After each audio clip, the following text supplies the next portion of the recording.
We are live? Excellent. Welcome to the stream. I am Brandon Sanderson, your author for The Last Evening of the Year. We are joined by Bob, the New Year's T-Rex, who is here to wish us good luck. He came because our stream mascot, Magellan the Macaw, goes to bed at 8 o'clock, and he is not going to stay up for New Year's. He would be a very grouchy bird. Oh, it's actually Oliver! What a surprise! Hi, Ollie. Seriously? Seriously? Oh, man. You are too young to be sarcastic to your father, aren't you? You're only 7. Isn't that too young? Isn't that too young to think that your father is dumb? Don't you usually wait till like 13 or 14 to think your father is dumb? Oliver is joining us because my second son, Dallin, really wanted to come on and do look at some fan art from my books, and he is an artist, but he is not feeling well. It isn't COVID, but he is not feeling well, and so Oliver is filling in, right?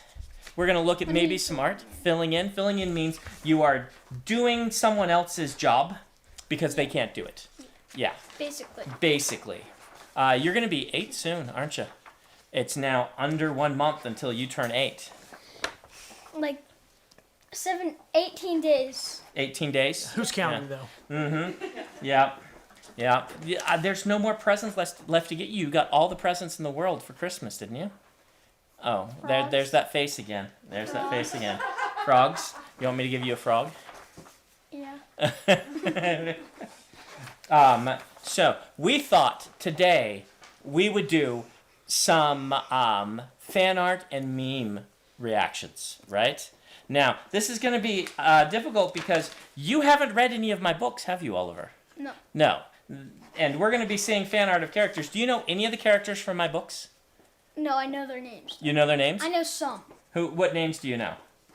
I don't really remember, but I used to. You used to? Okay. I used to remember some names. Do you remember Dalinar? Yeah. Do you know who Dalinar is? I know his name, but I don't know what he looks like or anything about Okay. Dalinar is like a knight. He's like a general. He's like an older general person. Do you know Kaladin? I've heard that name before. You've heard that name before? Kaladin is like a young soldier who also is a windrunner, which means he has magic that lets him fly. Do you know Shallan? No. I haven't heard that name. You haven't heard that name? Neither does she, so you're okay. Yeah, Shallan is an artist, and she can use illusions. And so they're going to pop up in some of this artwork, among others. And so you're just going to have to respond to the artwork and the memes. You guys really wanted to do this. I think they kind of thought we were going to be watching random, regular memes, not memes based on my books, right? And they watch a lot of reaction videos to memes. But we have to make it themed toward my books. Yeah, I guess. You guess. He was a lot less excited when he thought he was going to be responding to, like, what's that dog that's Egg Dog? Yeah, Egg Dog. You thought he was going to be responding to Egg Dog, or what are your other favorite memes? The Take On Me dance. Oh, the Take On Me dance. Yeah, I really like that. The guys that do the goofy dance. Yep. Yep. That meme is pretty spectacular. I like that meme because they did some Dark Souls memes with that. But the original guys just did it on the street dancing. You guys, what did you show me? You showed me a really dumb meme yesterday. What was it? Do you remember? You mean the Thomas the Train one? Oh, there's Thomas the Train one where Master Chief fights Thomas the tank engine. Yeah. Yep. That one, definitely. And yeah. So why don't we go ahead and try a few? Do you have them like separated as fan art and memes, or? I have them separated as fan art, and then I have the memes separated as spoiler-free and spoiler. Okay. So all right. you tell me what you want to see. Do you want to see fan art, Ollie, or do you want to see a meme? Fan Fan art? art or meme. Let's do some fan art first, and we'll look at a couple of them. You can decide which one's your favorite. Okay. Okay. All right. Are these going to show for everyone else too? They should. They Yes. should. Theoretically, we're new to this. So is it on your screen right now? Yes, it is. Okay, so it should be on our screen right now. So, this looks like... That looks really realistic. Yeah, do you like that? Yeah. So that's Kaladin over there. The guy with the big sword. The guy with the big sword is Adolin. Adolin is Dalinar's son. So the guy with the blue jacket. Yep, is Kaladin. Oh, it pulled up the wrong thing for some reason. Oh, well, So, that's the one we're looking at, so let's just... because What do people online see? they have a meme. So let me go to a meme real quick. Okay. Oh, man. And it's a spoiler meme. Oh, okay. How about I stop that one? Yeah. Oh, I am sorry, everyone. It wasn't a big spoiler one, but Okay. fan art is on a separate thing, so... Okay. Now everyone is seeing that one. Now they're seeing the right one? Yes. So, this is our first meme. You watched the Lord of the Rings films? Yeah. You liked them, didn't you? Yeah. Yeah. So, See, now it's showing you... This is the hard thing with me not being able to see your monitor. Now I'm on the fan art you were just on. okay. And it's not showing you that? No, it is showing us so weird. Lord of the Rings. How about now? Yes, now it is Okay. showing us. Okay. Oh, boy. This is going to be a wild night. It's not showing you that? No, it should be now. I'm It just should be now. Wow. working out the kinks. Okay, we're going back to this one. It looks like they're in a library with no roof. A library with no roof? That's Hey, what it looks like. yeah. What do you think happened to that guy on the floor? What's up with that? The guy sliced him. Yeah, why is he glowing then? That the sword's magic. Okay, and it left him sliced magical. Yeah. So, in this story, people have this armor that's super powerful, but when it breaks, it leaves behind glowing mist, and instead of like getting sliced, it shatters. So that's why you can see Adolin's face, because his helmet got broken. And that guy over there, they broke his armor enough that, as I recall, he couldn't walk anymore because his armor was too heavy. And the guy with the blue jacket, Kaladin. Kaladin, it looks like his arm is made out of like blue energy. Yes, it does. It should look like his arm is made out of blue energy. All right, did you just change it to another one on purpose, Adam? Oh, yes. I was getting prepared. Okay, it's So- cycling through them now. Going. So this is the next one? This Should should be cryptic? cryptic. All right. What do you think of this? What do you think this is, Ollie? It looks like a guy with no head looking at the moon. Looking at the moon. What do you? And there's for some reason there's a ton of bats in the sky. There's a ton of bats in the sky. What do you think that's a good guy or a bad guy? Bad. Bad guy. Why do you think he's a bad guy? It looks dark. Yeah. What if I told you that he's actually a really silly guy, who's kind of funny?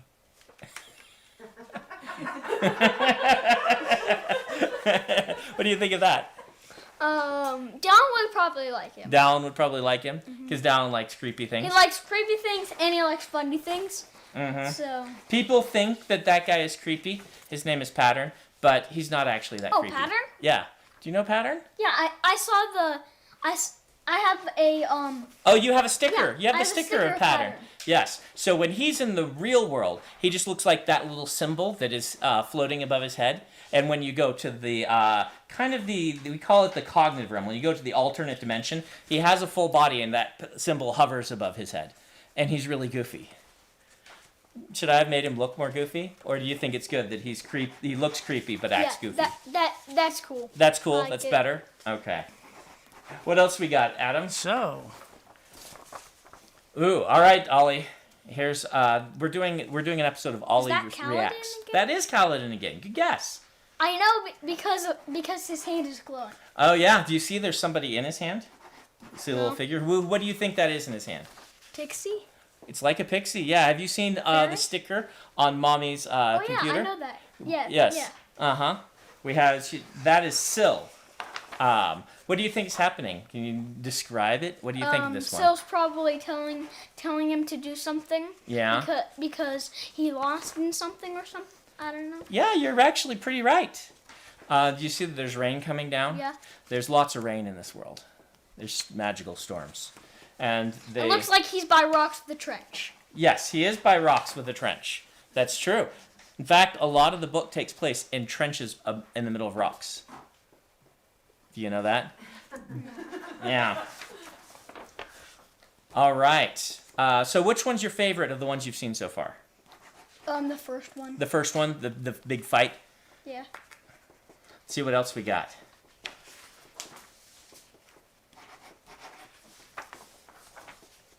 What do you think of this one? Looks cartoony. Looks cartoony. So who do you think that is? I did not know. You do not know? Look on his shoulder. What's on his shoulder? I see it now. Yeah. I Yeah. think so. Yeah. So that's Kaladin, and he's got Syl again. You can usually tell because Kaladin almost always has a spear. But did you remember I told you there's another person? Shalon. She's the artist. And her friend is Pattern, who's kind of floating in the air. That's how that person drew Pattern. Just squiggles? Just squiggles. Everybody has their own different interpretation. That's what's fun about the art. This is if Disney decided to make it. Should we have Disney make the Stormlight Archive? You think that'd be a good match? I don't know. We could have Kaladin sing a Let It Be style song. Oh, there we go. Would that be good? I don't really know what to think about your books mixed with Disney, so Yeah, my books are kind of serious, but Disney can be kind of serious. Maybe not the best match, huh? Yeah. All right. Let's see another one. That one's really good. I like that one. All right. So this is some of the characters in the book. Do you have any responses? What do you think of these people? they just look like regular people. They look like regular people. That are mad, and one of them has a moon on his face, like a tattoo moon Yeah, on his face. he does. He has a birthmark shaped like a moon on his face. So would you say that these are good guys, bad guys, a mix? What do you think? Which ones are good guys? Which ones are bad guys? I don't really know, but I know that the person that's white with a ton of red, that looks like it's bad. Yeah, Bad. yeah. Kind of looks demonic, huh? She's actually good, Demonic entity. but everyone thinks that they're the antagonist. They're fighting, so the humans all think that they're evil, kind of. But they're not actually. I like that he drew, or she, the artist drew Lift, who is a character in the books, who's a teenage girl, and she is always eating. So she has food in her mouth. I get that. Mm-hmm. It looks like she has a chocolate cupcake. Yeah, it does look Something like she choc- might have had a chocolatey cupcake. Something chocolate. Mm.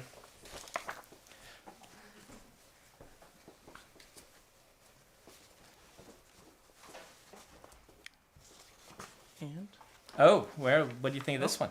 this one did not update. It looks like the girl on Kaladin's hand. Yeah, That's what it looks like. I bet that's the what it same is. picture from before, Uh-huh. but close up. Yeah. What do you think? Is the first one still your favorite, or do you have a different favorite? I like the first one still. First one still. You're kind of an action guy. You like things that are really active, and yeah. What's your favorite video game, Molly? Just shapes and beats. Just Shapes and Beats. You have a Just Shapes and Beats poster, huh? Yeah. Yeah. Why is that your favorite? You didn't even own it until a couple days ago, I but don't it's know. still your favorite. I just saw Dan TDM play it, Uh-huh. which is one of my favorite YouTubers. Yep. And it just looks really funny. And even though it's really hard, Uh-huh. my cousin Aya actually has played the whole game. Did she beat and it? Finished it. Yeah, Yeah. she beat it. But so now she has the full playlist and she can play anything that's on that game whenever she wants. When we're doing screen time. That's pretty awesome. I've just finished the second boss though. You did? That's good. We were playing a game today. Do you want to tell them what game we played? The Calamari game? Katamari, yes. Katamari. Yep. We bought it for Switch. And everybody else kind of got bored of it fast, but Ollie didn't. We also got new Switch controllers. Yes, we did. Because Switch controllers go bad really quickly, we have found out. So that's kind of frustrating. But we got brand new controllers, and we played Katamari. Yep. And you played the crab level, and you Yep. got like 84 crabs? Yeah, but Rachel got more. Rachel more? She got 98. Wow! How did she get 98 crabs? I don't know. So, is She also got the big one. She knocked did? it over when she was big enough and then grabbed it. Oh, wow. That's pretty impressive. That's got to be the only time a mom in our family has beaten the kids at a video game. Yeah. Yep. All right. So, what do you think of this art, Ollie? Looks like a queen. Good guess. Very good guess. Looks like a queen that has a magical sword. Yep. I'm gonna bet that's Yasna, who's one of the characters in the books, and she does have a magical sword. You can tell because of the thing on the back of her hand. Is a device that lets people transform things into other things. That's a pretty cool piece of art. You want another one? Sure. Okay. So, what do you think of this one? It looks like maybe Kaladin in a bad guy place and they're all trying to attack him. Yeah, I think it's the same one from the first picture, a different artist doing the same thing. I bet that's Adolin behind him. His helmet hasn't broken yet, and the guys are fighting them. Where do you think they're fighting? Now in this one, it looks like a battlefield, like a field Okay. or an arena, because the sky Yeah. is like tannish, so Yeah. it kind of looks like an arena. Yeah, it actually is an arena, so you're right. Good job. Let's do a few memes after this. Okay, so This one, that one looks like there's two girls that are opening a vortex, Uh-huh. and there's knights that are trying to stop. Okay, yeah. That is not a bad guess. Actually, now it looks like three. Oh, I yeah? see another one. Uh-huh. I can't say too much about that one without it being a spoiler, but there are indeed three. You got it right. did you want spoiler-free memes? Let's do spoiler-free memes. So So you aren't going to get these, but Thanos. Thanos. who's that in Thanos' helmet? You.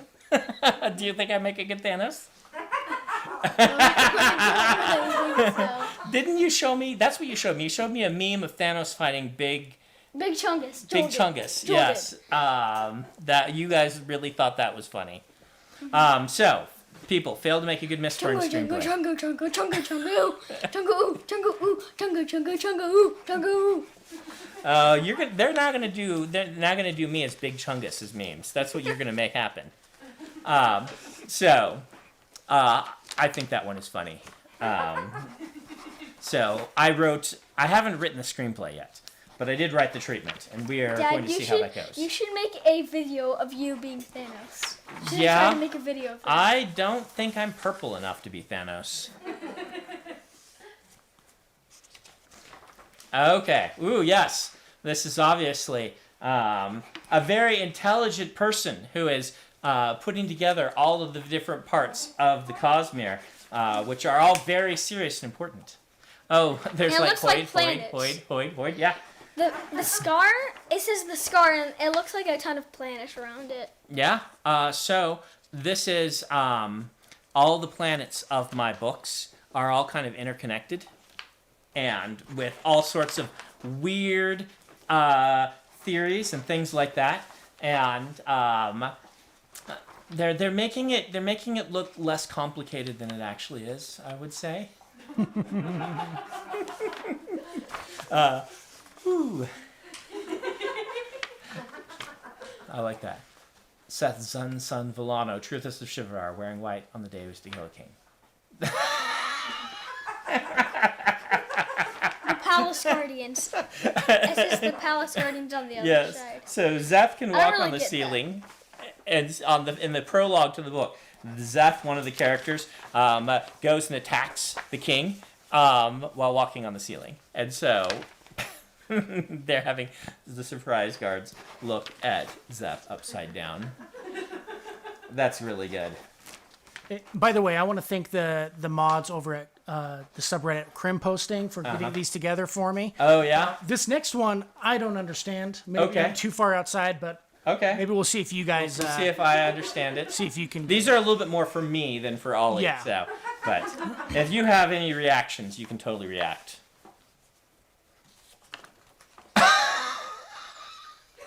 So, I am a stick. yes, you know I'm a stick. So, I don't read JoJo's Bizarre Adventure, but I'm familiar enough with it that I've watched some people talk about why they love it and some video essays. Super Eye Patch Wolf is a YouTuber I like to watch because he explains about things I don't understand in a way that helps me understand them. And this is a JoJo reference, I'm pretty sure. And there are lots of climactic battles and fights in JoJo's Bizarre Adventure where very, very, very well-muscled people face off. And so this is Shalon facing off against the stick. I am a stick. I am a stick. We have a shirt that says I am a stick, don't we? Do you have one of those? No. I want one, though. Yeah. You like having all of my shirts. Would you have a favorite one? Is it the Doomslug shirt? Or I'm is a it? stick. It's I'm a stick. I don't even know if we make those anymore. We'll have It's to. on Amazon. It's on Amazon? Okay. Yeah. We'll have to get Ollie an I'm a stick shirt. All right. What do we got here? What are you doing in Rush Hour? Mind your own business.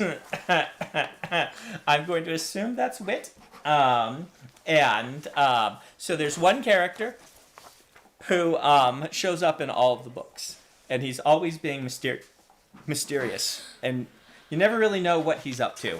And so there are various people wondering why he's there, and mind your own business. He does even say something similar to that in the most recent book. Toothless. Toothless of Shiner Bar.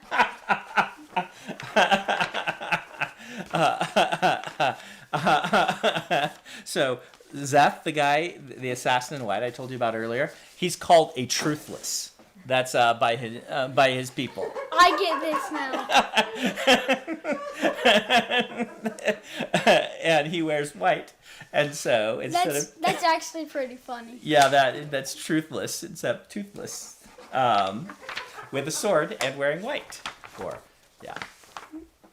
That's my favorite of them. Me. Mom, can we have... Mom, we already have at home. At home. Your Halloween costume. Yeah. Mom, can we have Brandon Sanderson, Sith of the Dusk? Wait, Mom. We already have Brandon Sanderson, Sith of the Dusk at home. And at home, it's just... That's actually pretty funny. So there's a famous, semi-famous meme format that goes like this: Mom, can we have this thing at home? And Mom's like, we have that at home, but at home it shows what you have and it's a bad knockoff. So instead of the Sixth of the Dusk and his awesome parrots, you have me in a pirate outfit with Jello, who is a very naughty parrot and does not do what he's supposed to. Yeah. Mm-hmm. He screams whenever he hears you. Yes, he does scream when he hears me. It's really bad if I get up and talk in the morning and he's in his cage and he can hear me and he's not in there. He's like, ah! And then the other night when he wanted food and we weren't paying attention to him and he'd do all his tricks, went over. Did you see him? He went over. He's like, dance, dragon, use the force. He just does them over and over again and we didn't pay attention to him. So finally he's like, rah! Rah, rah, rah, rah, rah, rah, rah. Because when he does his tricks, he's supposed to get treats in his mind. So it was just like a toddler throwing a tantrum that no one was paying attention to him. You guys don't do that anymore. You used to, but you don't anymore. Well, spoke too soon, huh? Corporate needs you to find the differences between these this picture and this picture. People with only second hiding, they're the same picture. So in one of my worlds, there's a magical power that can let you tell minute differences between colors. So, yes. Not bad, not bad.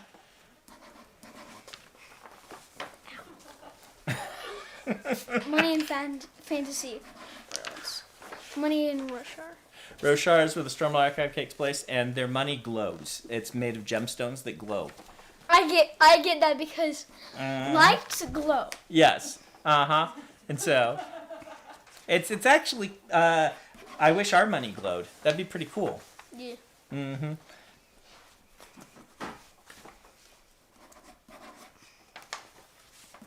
Brandon's publisher, Oathbringer, was pushing the limits of length that we can fit into a single book. Let's not do a book that long again. Brandon, you know what? Add 5,000 words. There was actually Words of Radiance that was pushing the limit, and they said, we can't publish larger than this. But then I heard wind that because I'd done Words of Radiance, they'd gone and looked and seen if there were other publishers that could publish larger, and they'd found one. And so when I turned in Oathbringer, they're like, oh, you got us. I think we can go even a little bit larger because I think George Martin has gotten to 500,000 words, and we have never gotten to 500,000 words. We did once, but then I cut it down because it was actually, there were a lot of extra words we didn't need. But do you think my books are long? What do you think? Yeah. Yeah? I just look over here and I see a ton of long books. Yeah, they are kind of long. What's your favorite book series? Dogman? Dogman. Dogman. Do you like the new... If I read your books, I would probably say you. Well, I appreciate that.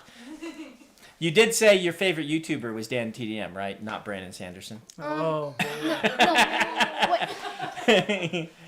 I didn't say my favorite YouTuber was Dan TDM. He's one. One. That's right. You got me. Your favorite YouTuber is Unspeakable. Unspeakable, isn't it? Yeah. Mm-hmm.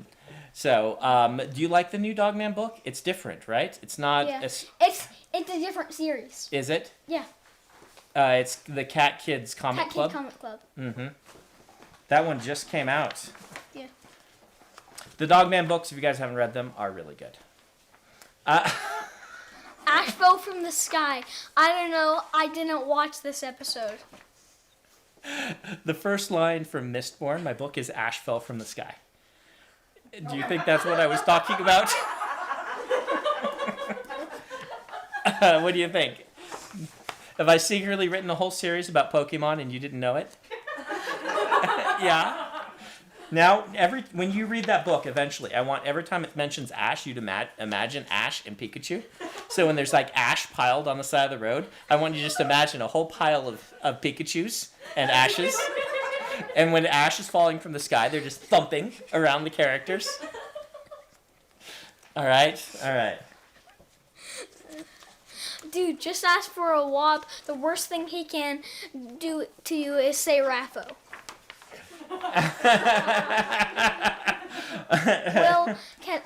Will Kaladin ever find happy Moza will bond Syl and Scylla and have a redemption arc in book 5. You lied. Man, how do they know? It's like they have my outlines. They're always guessing. Well, I'm going to have to change that now that they know what was going to happen. Man.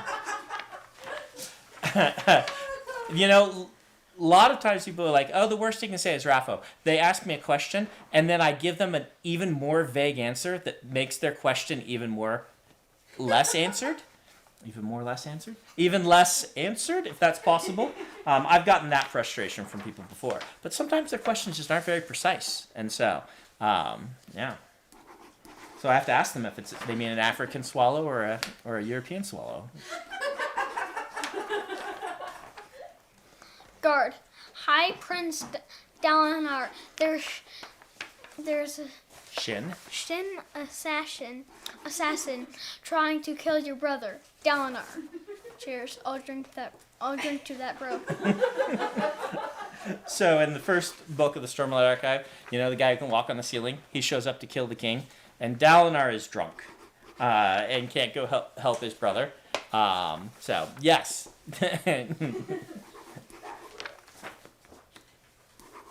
Everyone who encounters Vasher, you're breathing. You're breathtaking. Okay, that's my favorite now.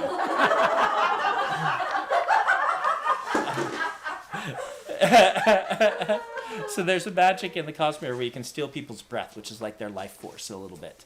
And Vasher has a whole bunch of it. So he is breathtaking because he takes their breath away. You don't get it at all, do you? That's okay.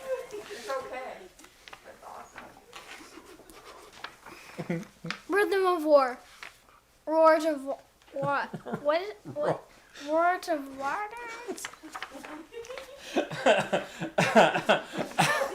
That one is just dumb. But I guess we are from creme roasting. Roars of audience? Dumb, but you're laughing. So Yes. achieved. Yes, it is achieved. The muffin time, you have achieved your. Yes. I don't really get any of these because I don't read your books. You got the ash fell from the sky one, right? Yeah, I got that. I get that. Yeah. Me and the boys, after taking a shard Bearer. bear. When you get killed by a sharp blade, your eyes burn out. Those are the magic swords. It's actually, I didn't write it that way. In the first case, I wrote it with them cutting flesh, and I wrote the first scene with Zeth, and there were just body parts flying everywhere. And I'm like, this is just too gruesome and gory. So I went back and I came up with a different method to do that because there were too many body parts flying all over the place. Beans. When you said that, I just remembered the bean game. The bean game that we watched a trailer for, where your battle royale where beans shoot each other. Battle beans, I think. Yeah, bean fight or something like that. Yeah, bean fights. Mm-hmm. I think there's that. Yeah. All right. When your friend says they don't like fantasy books, BC the magic system never makes sense. Yep. So it's like, someone says they don't like books that like your books, so you're super mad. No, it's because their friends are saying that they don't like fantasy because the magic systems don't make sense. And one of the things that I do a lot in my books is with magic systems that make at least a little bit of sense. And so that's somebody saying, "Oh, I've got the books to share with you." A Brando Sandom, no, not full. The Cosmere. Nice, not bad at all. So one of the novels is the size, but the Cosmere is all the connections, and that's huge. It's pretty I darn get that big. one. You get that one. Yeah. What's your favorite so far? Is it just seeing my face in Thanos' helm, just because you thought that was funny? No. Oh. It's the ash from the... Ash fell from the sky. That's basically the only one I get. Yeah, imagining thump, thump, thump Ash falling around you. Just Ash and Pikachu. when I don't know this. The Well of Ascension or something, I don't know, I didn't watch the movie. The name of my second book is The Well of Ascension, so they're showing a well going high in the sky. Ascend means go in the sky. That one's pretty dumb. That one's funny. I get that one? I get that one. You tell Lazy Turtle Delta that they did a good job. Turtle. Turtle. That one would like their name. They don't know that Brandon Sanderson is writing multiple novels, 35 books, not even counting novels within a shared universe with a great world building and magic system and super relatable characters. That was probably me thinking about Wheel of Time books at parties when I was in high school. So I relate to this. Except dances in high school, my nerd friends and I just claimed a table at the back, and we sat and like hung out, and people came and sat with us. Yeah. Joel? My brother, or your brother, is a nerd probably. I was a nerd. So are you, Ollie? No, I wasn't. No, Ollie is a CEO in training. I'm an artist. You're an artist. Most So artists the opposite are of a nerds. CEO in training. Yes. He acts like a CEO in training. He says he's an artist, but then he goes around and gives orders and organizes everything. You're kind of like Grandma Goober a little bit. I don't get what you mean. Grandma Goober's a bean counter. She counts beans. Yes. Beans. All right, let's do one more.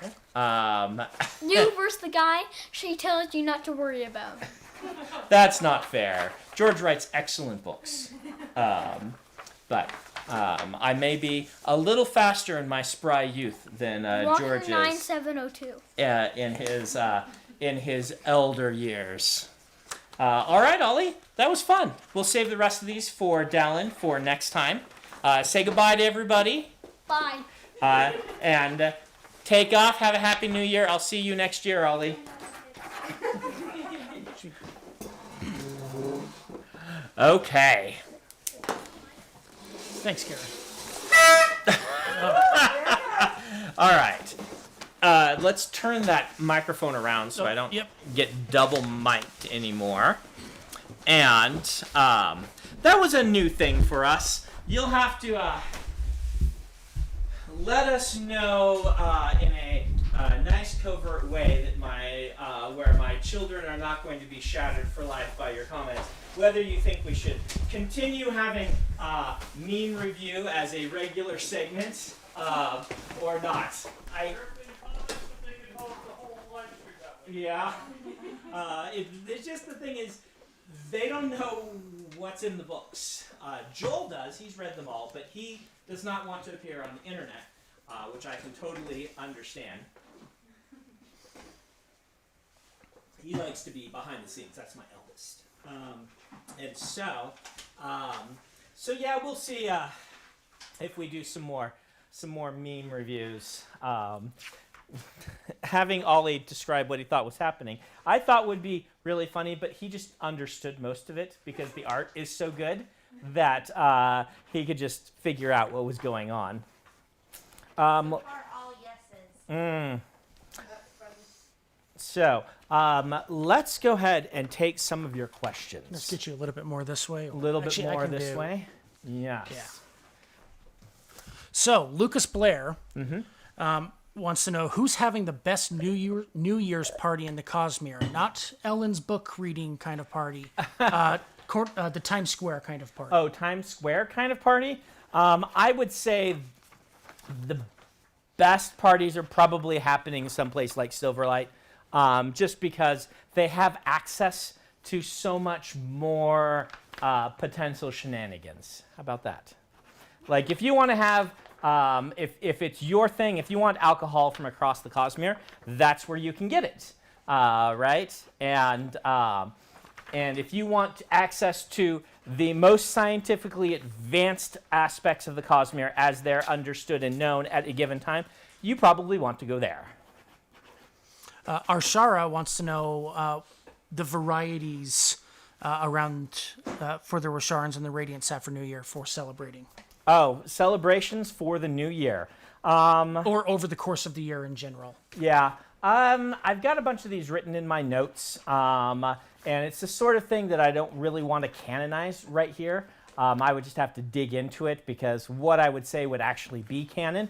The holidays and things are one of those things that you spend more time thinking about as a writer than you have opportunity to talk about, I've found. Because while they're a big part of life, and so it makes sense to spend some time on them in the world building, things like holidays and birthdays and whatnot tend to, at least in epic fantasy, kind of get washed out by the events of what's happening, and you usually only see them in contrast to, meaning like, we would be doing this, but we can't because the world is ending, and that sort of thing. But yeah, let's not have me canonize any celebrations right now. Ito wants to know what the best moment in 2020 was for you. Best moment in 2020. Wow. I mean, Rhythm of War has to be pretty high up. And the Kickstarter. Kickstarter, probably the first day of the Kickstarter, right? When I knew it was actually gonna. First 7 seconds of the Kickstarter. Well, I didn't find out till I woke up, right? Because I wake up later than the rest of the world, basically. And so waking up in that first day was definitely up there because we weren't sure, and that was good. Rhythm of War coming out is probably second to finishing Rhythm of War, which I did last year, not this year. And so, but probably releasing it or the day where I finally got to turn it in and be done, that was a pretty nice day. Yeah. But those are all professional things. I'm trying to think of if there are any sort of other things that were just really nice that happened during the year that I mean, finding out I didn't have to go to several of the things I had commitments to do. Not that I didn't want to do the things, but that it's basically like I magically got extra time in my life because I didn't have to get on a plane and go do these things. Suddenly I could do them remotely. That was pretty nice, right? Like, those were nice, but those are all kind of tied to the pandemic, which is not a nice thing because it is making a lot of people really unhappy and sad and hurt. And so I don't know if I could pick those. This is a good question. Best moment 2020. It probably was the Kickstarter, I would say, or Turning in Rhythm of War. And I don't know if I can think of any personal ones. I mean, I had a couple of things I really enjoyed doing. Like I really enjoyed Hades was a fantastic game. That was like a diamond that's just kind of, I ignore things when they're in early access. So when something comes out and it is as good as everyone says, I'm really happy. I've mentioned I really, really liked Andy Weir's new book that comes out in May, and I read that last year. I really enjoy, some of the things I do with my family. Like, I think I mentioned to you guys the haunted chairlift they do up at Sundance. Just sitting on the chairlift and chatting with my family as you go up and you see spooky things. I enjoy things like that. I have Jello. Jello has been, there's been great moments, like when he first flies to you is nice. And then there's the moment where he ate my phone. Yes, he did eat my phone. And so, they're like any pet, there are definitely ups and downs. It's extremely cute when he sits in his cage and he's like, dragon, dragon, dragon, dragon. And then, if you don't pay attention to him, it becomes less cute when he goes, rah! And suddenly you see his T-Rex heritage come out. Udi Kumar wants to know if you have any New Year's resolutions. I am not a huge resolution fan. Instead, I'm always setting goals and trying to keep those goals, if that makes sense. And this is constantly a constant cycling sort of thing for me. My professional goals are to make sure that I finish both Mistborn and Skyward next year, which I'm pretty sure I can do, right? That's only 200,000 words, theoretically, of writing. And on a year of hard writing, I can do 400,000. And so it shouldn't be a problem. But if for some reason I can't finish those two series, I'll feel like I have not met professional goals and things like that. Need to go back to the gym as soon as I have a shot in my arm, as soon as they are being distributed to, random people. Once we get through the people who need them more than me, then I will be happy to go back to the gym. It's not just for health, though I do feel a lot more healthy when I go to the gym. It is good mind working time for planning out what I'm going to do for the day. And it doesn't really work for me at a home gym and things like that. Going to a different place. When it's warm, I can go on a walk, and that sometimes is good. But so I would like to go back to the gym. That would be nice. Maria McDonald says, you teach a creative writing class at BYU. If a character from Mistborn Era 1 had to sub for you, who would you pick, and what aftermath would you have to deal with? Well, I mean, if Hoyd counts, he's the best storyteller, and the aftermath would be me being fired, and so that would be some serious aftermath to deal with. After students, parents wrote letters of the things he said to them, and after he disclosed the ending of all of the stories to mess with me, then perhaps, yeah. But I don't know if he counts because he is only a very minor character. A paragraph? Yeah, he is. Yeah, like.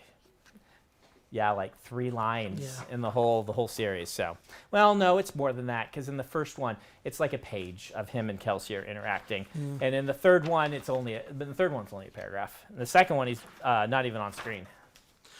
What is the weirdest, strangest, most odd, and possibly ridiculous magic system idea you've ever had? Oddest, ridiculous. I had a really ridiculous world idea, less a magic system, that I just never, just maybe too weird, right? The really weird world building idea I had was, have I ever talked about this one before? So, people who live on an enormous boulder being pulled by a giant around a very large, very hot surface, and all the light comes up around, and you have to be constantly moving. Like the population is migratory, and Otherwise, they'll burn up. otherwise they'll fall off and things like that. Like eventually you will. Like it's not big enough to have its own gravity, but it's big enough that basically you would send people ahead who plant crops. There's like people planting crops, and the crops grow as you are migrating, and then you harvest them and send crops up to the people at the front. And so a group of people is like 3 clans, and this whole society built around which of the 3 you're part of, and they're always following each other. And this thing mulches into the surface below and brings up fresh soil that will grow plants relatively quickly. But you've got to be constantly moving. Like it rotates like every couple of days, basically. If you sat still for 2 days, you would be crushed under it. That felt really cool, and also maybe just too weird for being weirdness' sake, if that makes sense. For weirdness' sake.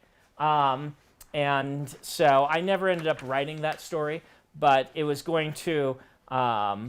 I had some interesting ideas for that. So those are the weird, really weird settings often occur to me more frequently than weird magic systems. A lot of the magic systems that don't make it in the books aren't that they're too weird; they just are dumb, right? They just never click, right? Like I haven't been able to find a purely sound-based magic system that I like. It just doesn't write well on the page because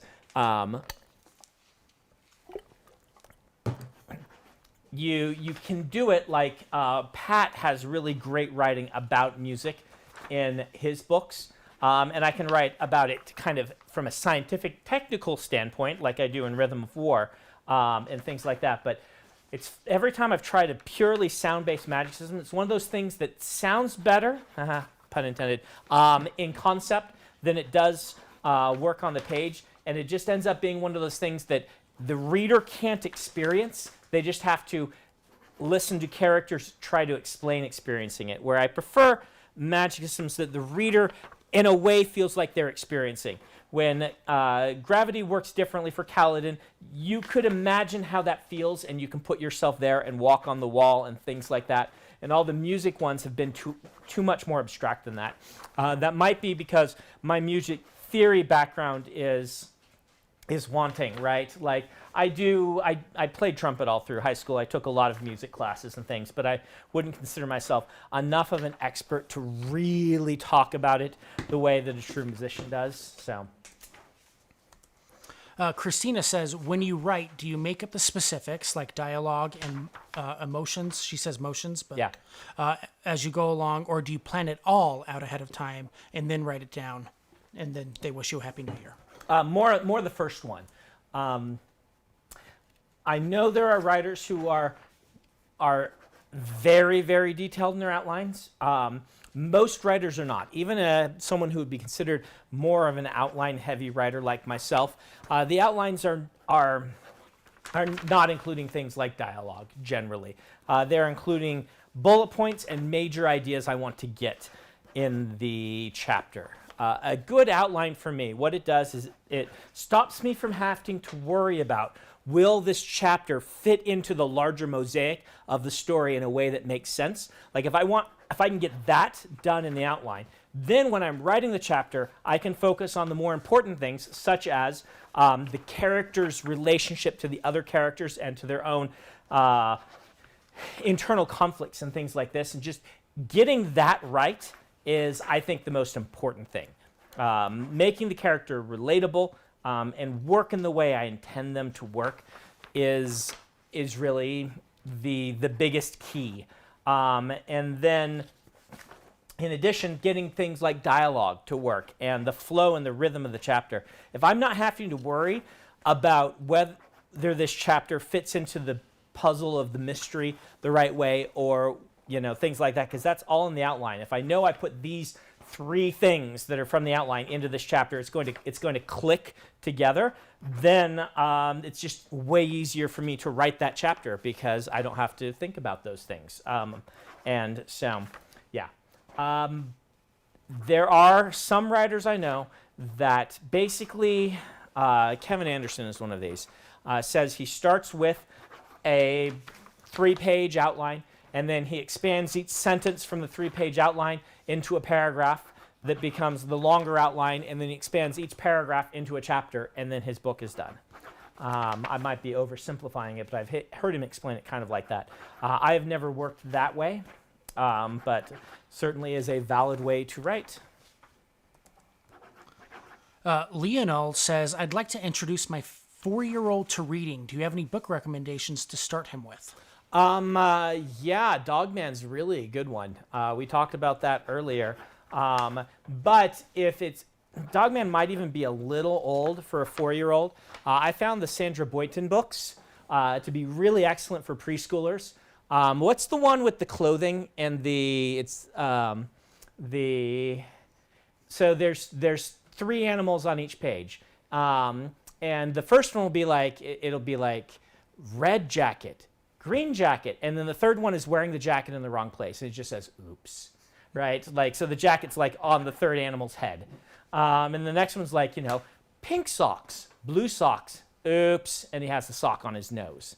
And the fun of that rhythm, it's really fun to read, and it's really fun to say oops, and it's really, because it has that nice repetition and then slightly breaks it, it tells a joke on each page. And then, of course, the big joke at the end is that the animal, I think it's like a moose, has gotten all of the clothing finally in the right body parts. They're all wacky colors, but they're all in the right body parts. But then it zooms out, and they're at a pool, and the moose jumps into the pool, and it says "oops" again because everyone else is wearing a swimsuit. It is some of those Sandra Boynton books I really like for that reason, and so have a look at those. Again, it's going to depend on your 4-year-old, right? Like Peter's daughter was reading War and Peace at age 3. I'm exaggerating, but not by much. My kids were read a lot slower, and finding books that were fun to read as an adult it was a quest for me at the time, right? That I wouldn't pull my eyes out if I had to read it for the 40th time. And so those were some of my favorites. As soon as they were into Dogman or Captain Underpants, I think those books are very well written and make for enjoyable reads. What else do I enjoy? Obviously, Don't Let the Pigeon Drive the Bus if you haven't gotten that one yet. It works in the same way that the Sandra Boynton book works that I described, in that it's a joke. The whole book is a joke, in that the kid gets to say no to the pigeon, and the kids spend their lives being told no.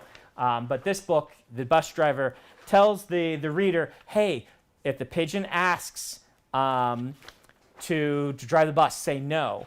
And the fun thing about this is a kid can read the book before they can read, where you read the pigeon's part, where the pigeon's like, hey, can I drive the bus? And you can see the kids' eyes light up as they say, no. Oh, I get to read this page. I know what this page says, even though it's only one word. I'm taking part in the book. And then the pigeon begs, and they get to say no. And usually they're giggling by the time they're doing it. It kind of works in the same way the monster at the end of the book did during my generation. If you guys ever read that one, the Sesame Street one.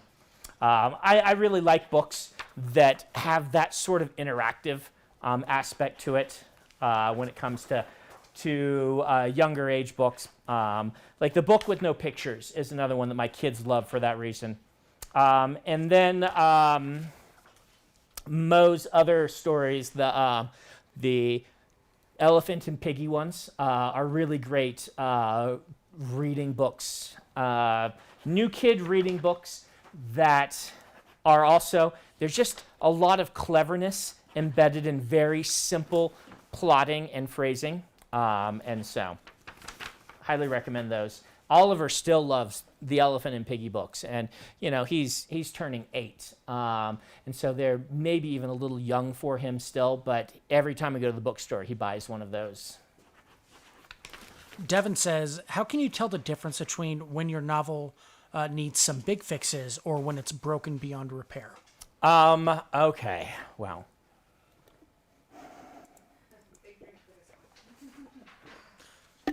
Yeah, I will ask for a refill on that.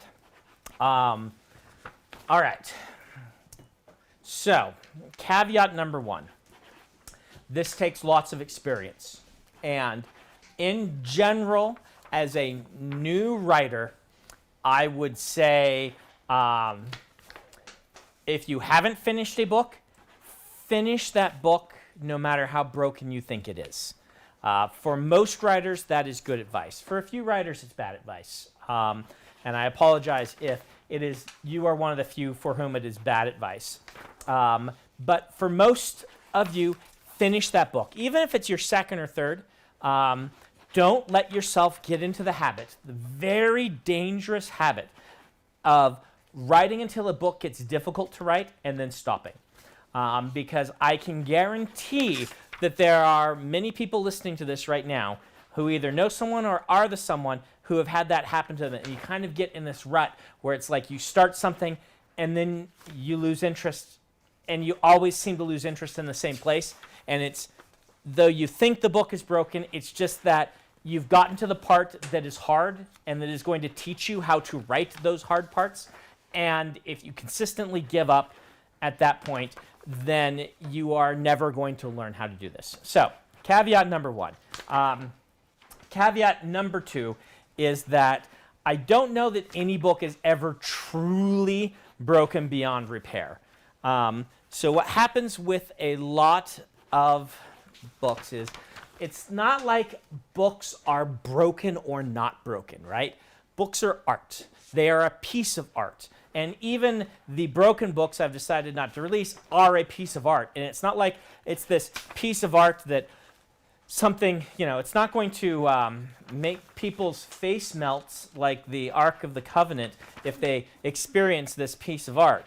In fact, I would guess that a significant portion of the readership would enjoy it. They liked Way of Kings Prime, right? I don't think as many would like it, but there are some people who are going to read Way of Kings Prime and like it better than the published version, because that's how art is, right? Human beings are all different. We like different things. Different things work for us. We can be in different places when we experience art and have different reactions during different parts of our lives. It is just, art is weird that way. So you have to kind of define what broken means to you. When a book is broken, what it means to me is the audience is not responding to it the way that I thought and indeed want them to respond, or I don't feel the book does for me as an author what I wanted to. I didn't achieve my vision for that book. I guess there's a third one, which is the I legitimately represented people in a harmful way or did something in a way that makes the world worse on accident. That is totally a way that a book can be broken also. But at the end of the day, you're going to have to ask yourself what that means.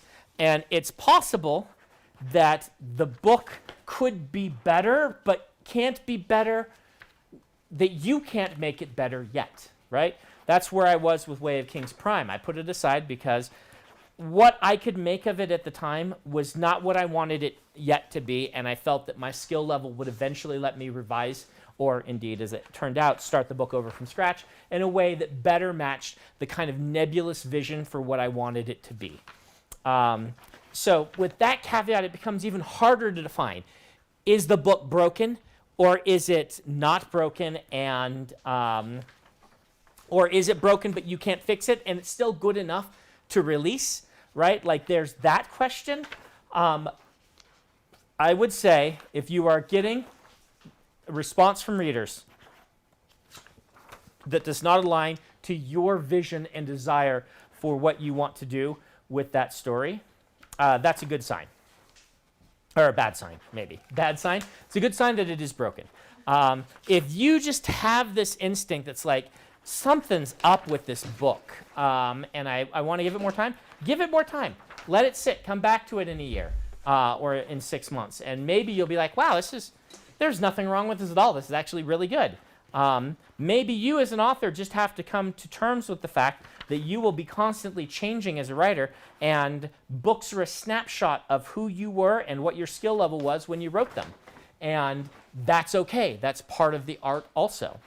Or indeed, maybe you will find that one of the big things that can happen, like your character arcs just don't arc, right? Your characters are static, despite trying. The narrative doesn't weave together. You have a problem like Aether of Night, which is one of my unpublished books, where you wrote kind of two main themes in the story, and they fought with each other instead of intertwining. That's the one that has like the serious war, end of the world, arrival of a dark shard that things are going wrong with, mixed with a Shakespearean mistaken identity, swapped places comedy, romantic comedy. And that book, it's like I had two good ideas for books and couldn't weave them together. Maybe it's something like that. Maybe you didn't know how to end it, and your book just kind of flops at the end. This is not a science, this is an art, and it is always okay to put it aside, wait 6 months, read it again, get some reads from people. The main thing I want to suggest that you avoid is getting to the place where you're rewriting to make your book different, not better, which happens if you revise too much. If you spend too much time revising a book, you will get to this place where you are just taking lots of side steps, and your book will start to become muddled, and at that point, it's generally a good idea to step away, move on to the next project. It is all right to release a book that is not, in your mind, perfect, when you aren't yet able to make it perfect, because it might be the perfect book that you could write at the moment. So there's a long, convoluted response to that one. I apologize, but this is just a hard thing, right? And I think that as new authors, among people I know, give up on books too easily. And perhaps more established authors maybe don't give books as much time when things aren't quite working as they might deserve. Javier wants to know, which of your characters do you feel is the most misunderstood by fans? Most misunderstood. Well, if I'm doing my job, people won't misunderstand characters. The one I usually answer on this question is Kelsier, who Kelsier is definitely a heroic figure. He did a lot of right things, but Kelsier was much closer to being a villain than... Oh, we just lost the light. Than people see, because he was in the best place for him possible, which is being capable of burning something down. He is just really good at tearing stuff down. And he is a great agent of chaos in that regard, and great at coming up with masterful ways to mess up what other people are doing, and to get what he wants. And what he wanted in that story happened to align very well with the needs and interests of the general population. And he genuinely wants to do good and right by them. It's not like he's some anti-hero who is accidentally doing the right thing, but he is arrogant, he is very, very driven, and he is very, very dangerous, which are a combination that could have led to disaster in other circumstances. Abhishek says, do you feel like publishing is easier or more difficult in the U.S. than in Europe? Boy, it's hard to say. Really hard to say. It's not I don't have to publish in Europe. I can sell this to a publisher and things like that. It's my U.S. sales that make that happen. I would guess, though I'm not a primary source on this, I would guess, talking to people who are primary sources, that it is easier in the United States. This is because of a couple of things. Number one, being part of such a large economy as the U.S. that all speaks the same language is a huge advantage, right? Europe has a really strong economy, but it's split across a bunch of different languages, which is rough for stories, right? And it's not like the U.S. has a single monolithic culture. There are lots of regional variation, but we do all share a language. And indeed, our culture is similar enough that generally, these things, you can have a story that has broad appeal, both here and in the UK. And these two markets are just, English language is the biggest market for fiction. Even though more people might speak other languages, fiction doesn't sell as well in those countries as it does in the U.S. And I mean, it sells really well in France and in Germany and things, but again, there's that language thing. So I would guess it's probably it's way easier, would be my guess, to make a living in the U.S. Or in the UK or Canada. Let's just go the English-speaking world. I don't want to leave out you Australians or you Irish people either. It is just much easier in English language for that reason. There's also the fact that because that exists, the U.S. has built up a very large publishing empire. Granted, Germany's no slouch at this either. In fact, a lot of the American companies are owned by German companies. But the infrastructure for publishing a book is just way better in the U.S. than it is in a lot of countries. And indeed, entertainment is one of the U.S.'s major exports. Does not mean that Americans are actually better at it, but there is this sort of luxury brand association with American entertainment. It's the same reason why I had explained to me once, actually by my publisher in Spain, I think it was, who said that it is difficult, just like in France, they're not going to buy American wine, right? That doesn't mean that American wine is terrible, but in France, French wine is a thing that is known and exported around the world, and they made a big industry of it. American entertainment is the same way. And it's my Spanish publisher has told me it's usually easier for him to sell, or it's her now, but it was him when he was telling me this, an American book in translation than a Spanish book not in translation for that reason. So, yeah. The sad truth of it is, because America is such a strong book market, that it is much easier to publish here and harder for people who are not writing in the English language to break in.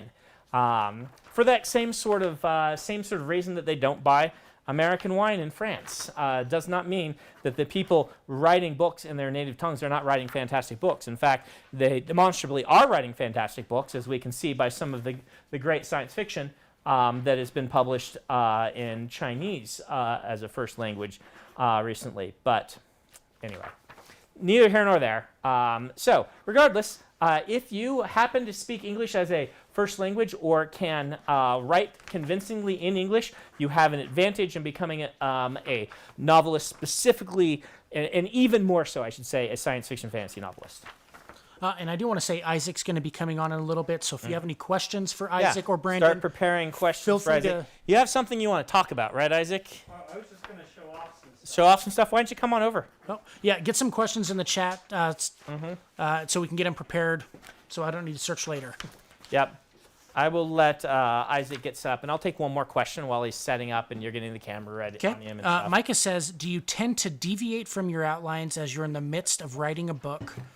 If so, about what percentage of the content do we see you make up on the fly, and has any of it had far-reaching world-building consequence? Man, that's like 3 questions. Yeah. Let me get to these, Micah. Do I change? Yes, it depends on the book, though. Skyward 1, almost exactly like the outline. Skyward 2, turned out what I had in the outline didn't end up working as well on the page as I wanted it to, and so it involved major different changes from the outline in order to make the story work. And as good as I feel I am in outlining, there are things I'm going to miss that just don't actually work out. What I don't generally have happen as much is the thing where, this happens to Discovery writers a lot, where they're writing along and they get really excited by something else, and then just their story just flies off in a different direction. What happens is I write and I'm like, this actually isn't working. This isn't as good, or that's actually the wrong page.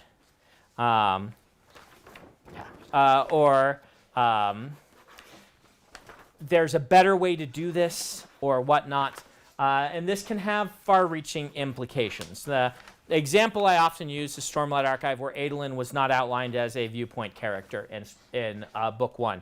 But turns out I needed Adolin to offer an outsider viewpoint to his father's brain. And that worked really well.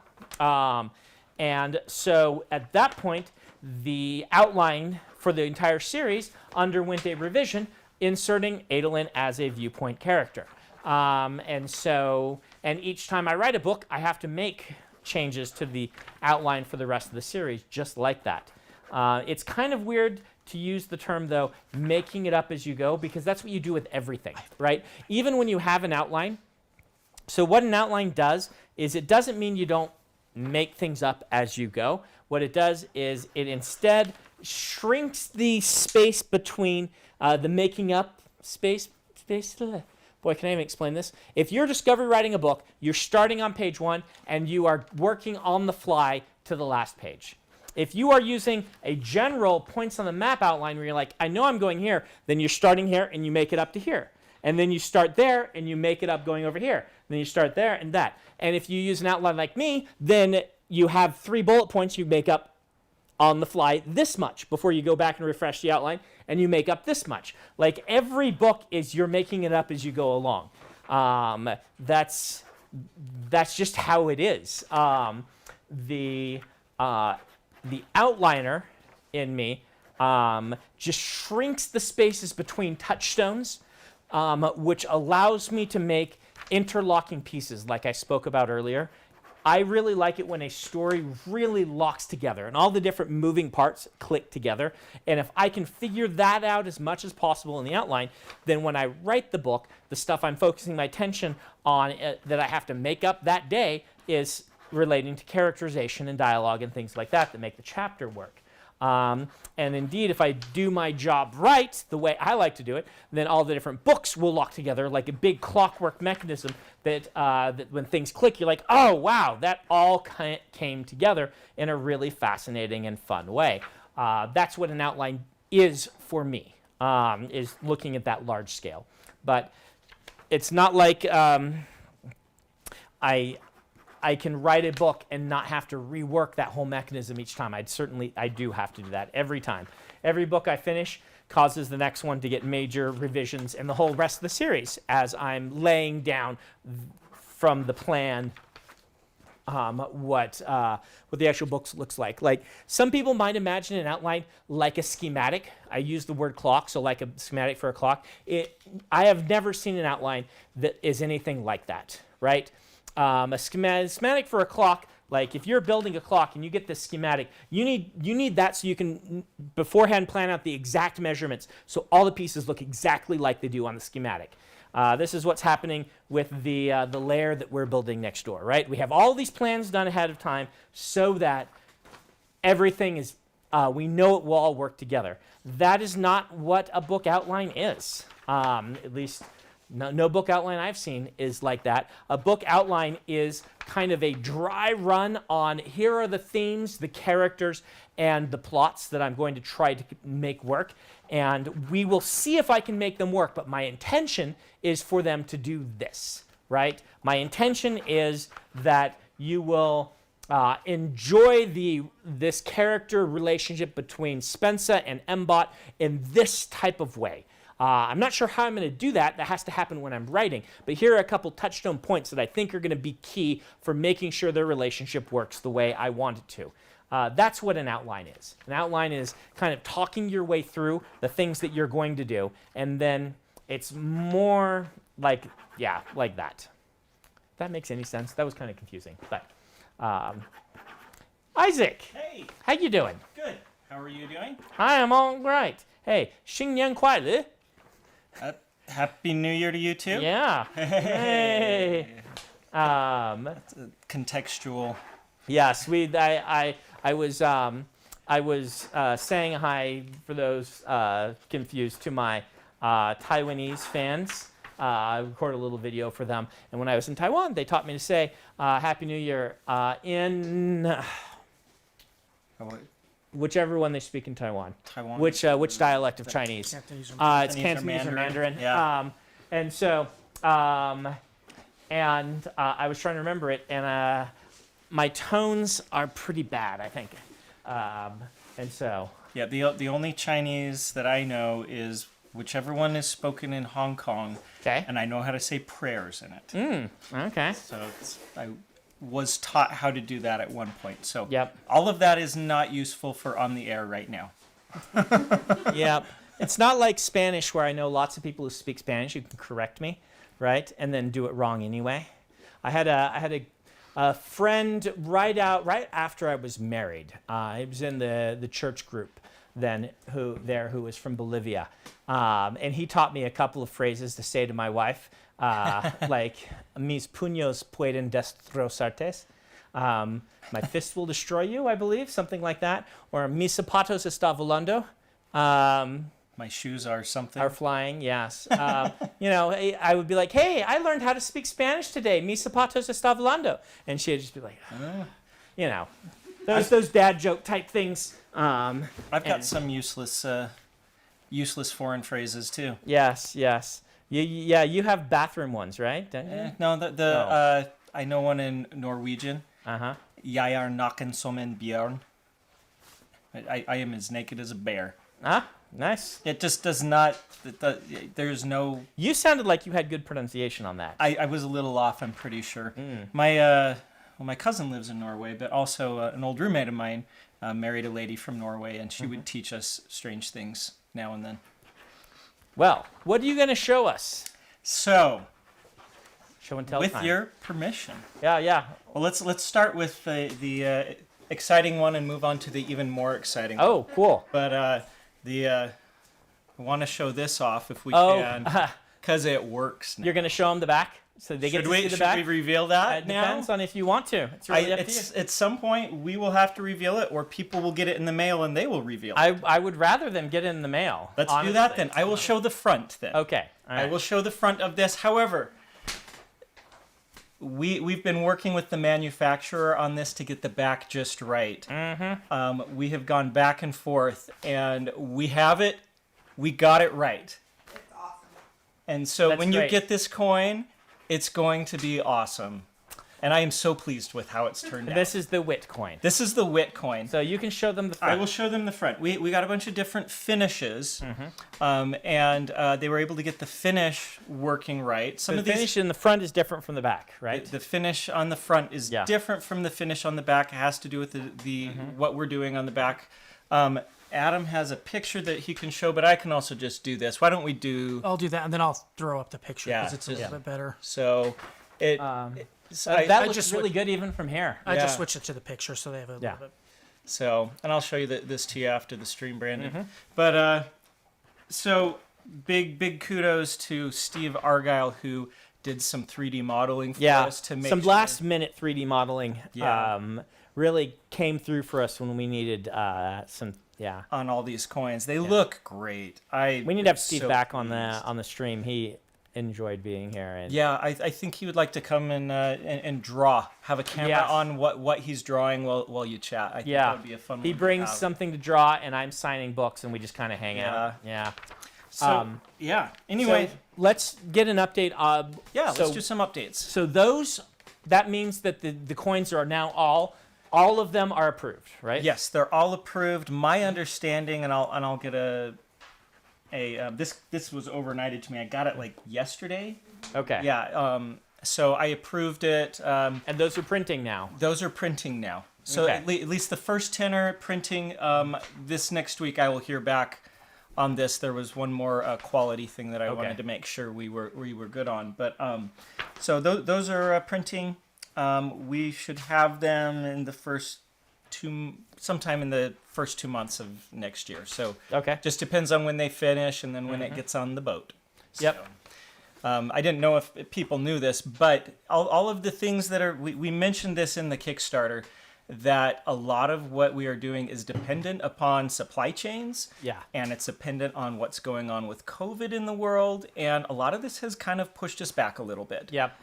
We gave it our best shot on scheduling, and then we just have to flow with what actually happens. And one of those things is air shipments from China doubled in cost. Were they tripled? Yeah, it was with several of our different suppliers of different things. Some of our stuff we source in the U.S., some has to come from overseas. And our overseas ones, we have to do the boat to keep costs down. So, but everything is looking really great. I think people are going to be very pleased. Are the playing cards still the one that's most likely to be? Yeah, the playing cards are the ones that's most likely to be The last pushed out. one in. The last one. It's all turned in. There were a few hiccups where we haven't done these before, and so like we added a metallic ink to it. That it's not a foil, but it's a metallic ink. It has a little bit of a shimmer to it. It's really cool.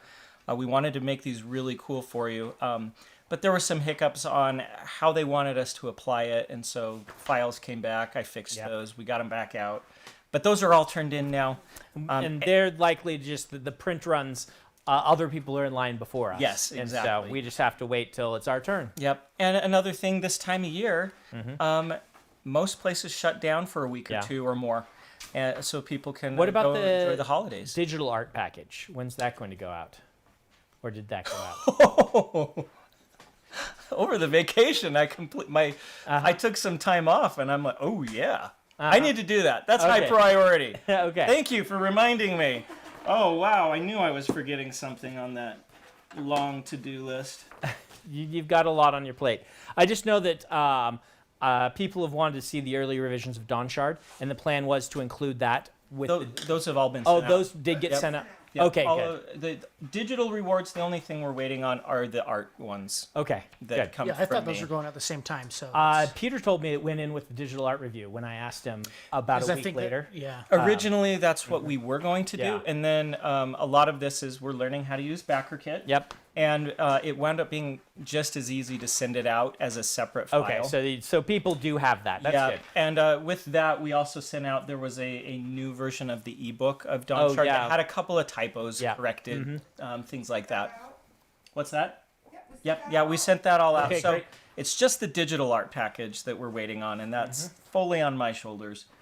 Dawn Shard, the print one, is still being printed. Carrie, do we have the... Yeah. Oh, so we've got a proof or something? we have a proof. That's It's nice. a cute little paperback. But in the meantime, we have the printed signatures of the Way of Kings Prime. Cool. So these have been printed, and I just chose the foil color for the cover.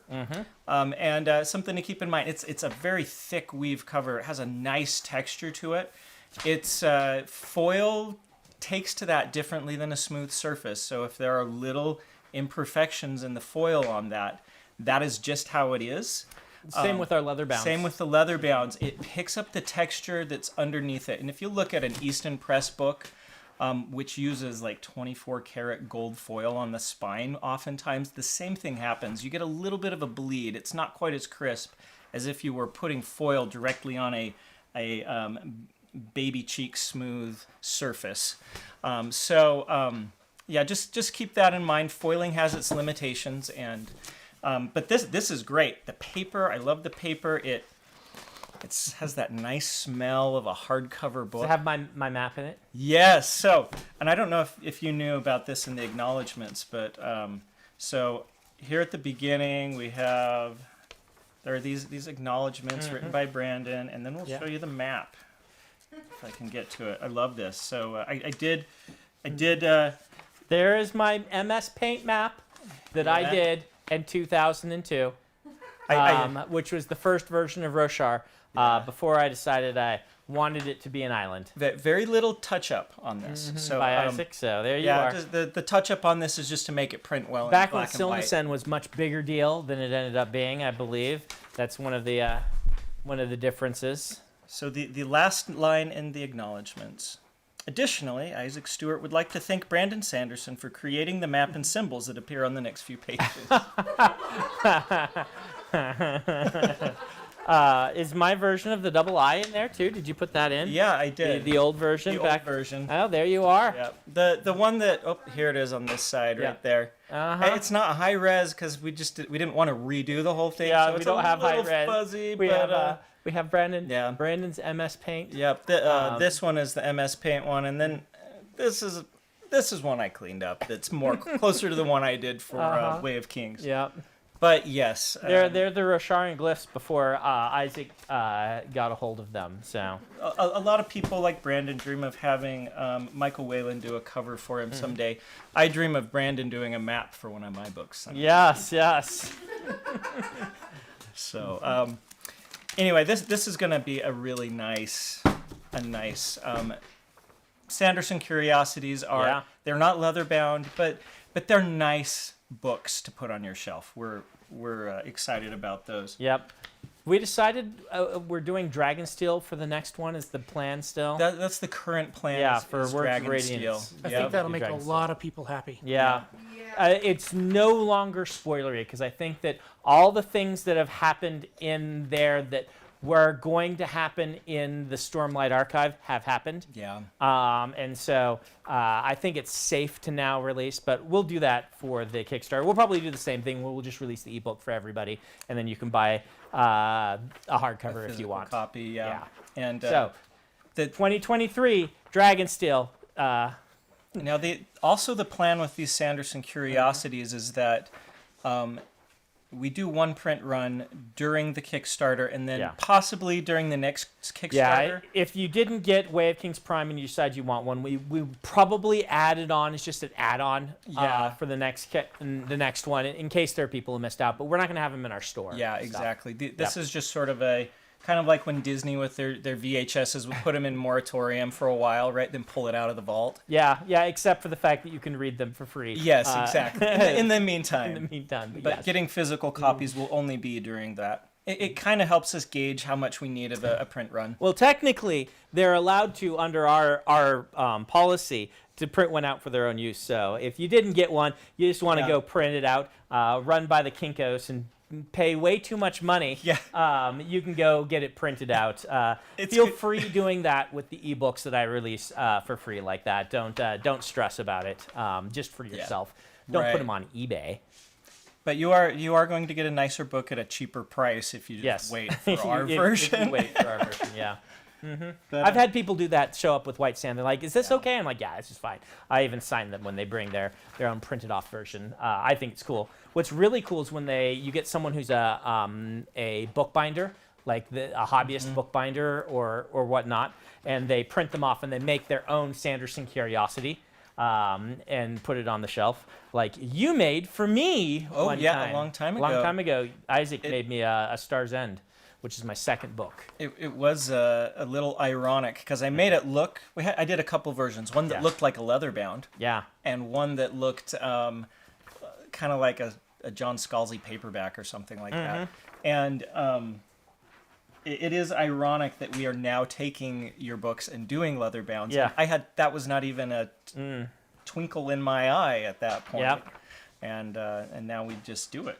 So Yeah, but that's one of my treasured possessions. I've mentioned I think a couple times on stream. Do we want to show it? We Well, can send it's somebody not upstairs here. to get it. Is it upstairs? Is Yeah. it we upstairs? have we Yeah, you have it upstairs. We Yeah, had because a- it was on the shelf downstairs, and so Yeah. it moved up into those shelves. Yeah, go grab it. there were a couple versions because I Yeah. printed it on a print-on-demand place where I could just print up one copy. There were a couple versions because I would print it, see if I liked it, and I printed another. Somewhere out there is a version, I think, of Dragonsteel that I did that with when I took the bookbinding class at BYU. Ooh, that Somewhere could be cool. out there, Yeah. maybe in a landfill. That would be. Yeah, I think it was Dragonsteel. I did that for when I took Oh, a that's fun. bookbinding class at BYU. I'm like, I'm gonna print one of my books and pretend I'm a real author. Dragonsteel's the first book of yours I ever read. Unfortunately, yes. Well, at the time I thought I read it. I was like, wow, yeah, this guy can write. I was the first one to check it out of the BYU library. And then it became the only honors thesis at BYU to ever have to be rebound because it'd been checked out Yeah. too much. Yes, that's one of my my claims to fame. I'm the only undergraduate honors thesis who I think's book has ever been checked out. I'm exaggerating, but yeah. And it got checked out so much that it had to be rebound. People thought it had been lost or stolen, and it turned out it was just at the rebindery.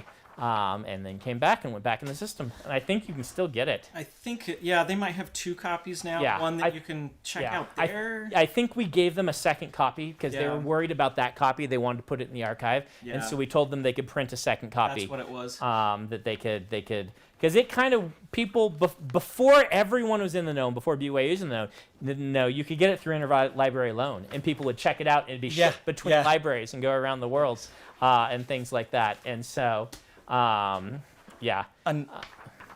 Another thing about Dragonsteel that is, I don't know, it was like it was written for me, and this is why. Okay, so I grew up in Idaho, and every Yes. summer we would go up into the woods of Island Park and Yep. log. And we would get logs for the winter, and my dad would pay us in Maverick mugs, which cost like 25 cents. We did this every summer, and then I read this book that is a fantasy novel that I love about a kid who's growing up basically in a I think logging community. The first line says, the lumberman's son was born into a world of magic. I think that's the first line of Dragonsteel or Yeah. something like that. I could probably pull it open and read it. Yeah, we have that bound copy of it upstairs as well. Which bound copy? Do we? Dragonsteel. Of Don't we have Dragonsteel, the don't we? thesis up there? We have the thesis. That's right. Yeah, the because, thesis one. Yeah, not your we should bound get one. we should get that one Yeah, because Dr. Thursby gave it back to me when she heard a lot of people. So that she was my thesis chair. A lot of people were asking about it and trying to get it from her because they knew the thesis chair had a copy, and she's like, "This is turning out to be really valuable. I think this should be back with you because I didn't keep a copy for myself. Okay. I didn't need one because I didn't know it would be a keepsake or a collectible Right. or things like that. I'm like, hey, this is the book I'm writing right now. Like, that's the thing about the honors thesis is if you want to graduate with honors, you have to do a thesis, right? And I'm like, what's a thesis? They're like, oh, it's this, or a creative project. I'm like, oh, I'll turn in whatever book I'm finishing at the time. Because Dragonsteel was my 7th or 8th novel, and I was always writing novels. I think it might have been 8 because I think White Sand was 7. But it might be the other way around. Yeah, it's in the whichever way it is in the Dropbox. Yeah. Yeah, I was always writing a book, and so when the year came to graduate, that's the book I'd finish. So I'm like, oh, here's the one. Here's my honors thesis, and they're like, wow, this is the longest honors thesis we've ever gotten. And I'm like, oh, wow.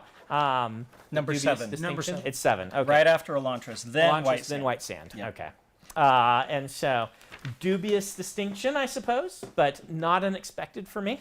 And then, my master's thesis, which was Elantris, was going to be whatever book I was writing that year when I graduated my master's thesis, or one of them, because I generally wrote 2 books a year. And then Elantris sold, and my honors chair said, "No, that is your that's your master's thesis." I'm like, "Well, I didn't write that during my master's program." They're like, "It's a published novel. That's your master's thesis." That doesn't happen very often. I don't know if you know that, Brandon.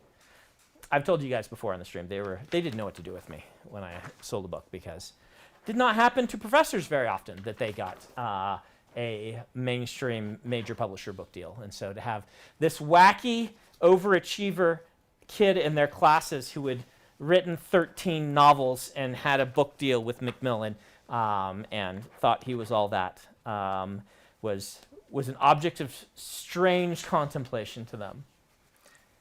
The first thing that I thought when I opened Dragonsteel was, holy cow, there's a lot of words per page on this. Yeah. Really tiny Yeah, type. because they're like, you have to fit it in this number of pages. Yeah. I'm like, really? They're like, yeah. This is the whole. Brandon has books that don't fit the bindery thing. It's a running theme in my life. Like, how are we going to bind this? And that's the first place I can really remember it. Though even before that, when I was printing them off at Kinko's for my friends to read, I would bring them in and they're like, we can't bind that. You have to put this into three parts. I'm like, all right. And so then people would have to juggle 3 parts to one of these books and take them around and read them and not lose them and things. So I think I happened upon Dragonsteel in just sort of an accident, because I was going to take the class. yeah, you wanted to see. And I think I was in the library. I was looking up something else, and I'm like, I'm just going to type this guy's name in. And you didn't have a book published yet. You Nope. had a deal. I had a deal, but no book. But no book. So I'm like, I'm just going to look here and see. And I didn't even really know about honors theses. Yeah. Theses. And I'm like, oh, hey, he's got something in here. Oh, what? They'll let me check it out? All right, let's see if this guy can write. Someone ought to go to Interlibrary Loan right now and type in the chat if they can still get Dragonsteel, or if it's like kept so that you can't do that, or something. I wouldn't be surprised. Yeah. Yeah, they pulled it. They did pull it from Interlibrary Loan. That makes sense. Yeah. So why don't you show them the Yeah, Stars we'll End? start. So the other Stars End that I remember making was red. Oh, And now this one. yeah. Oh, it's on our shelf. It was the prototype for this. Is I turned off my my internet, but not my alarm, which is the make sure the kids are in bed alarm. So here's our Stars End, and you can see we were already putting little symbols and things on there, and on the spine it has one. It looks more like the White Sand one now, but What is the context for this? You weren't working for me yet. I wasn't. You were. Had we done Mistborn already? I must have been doing.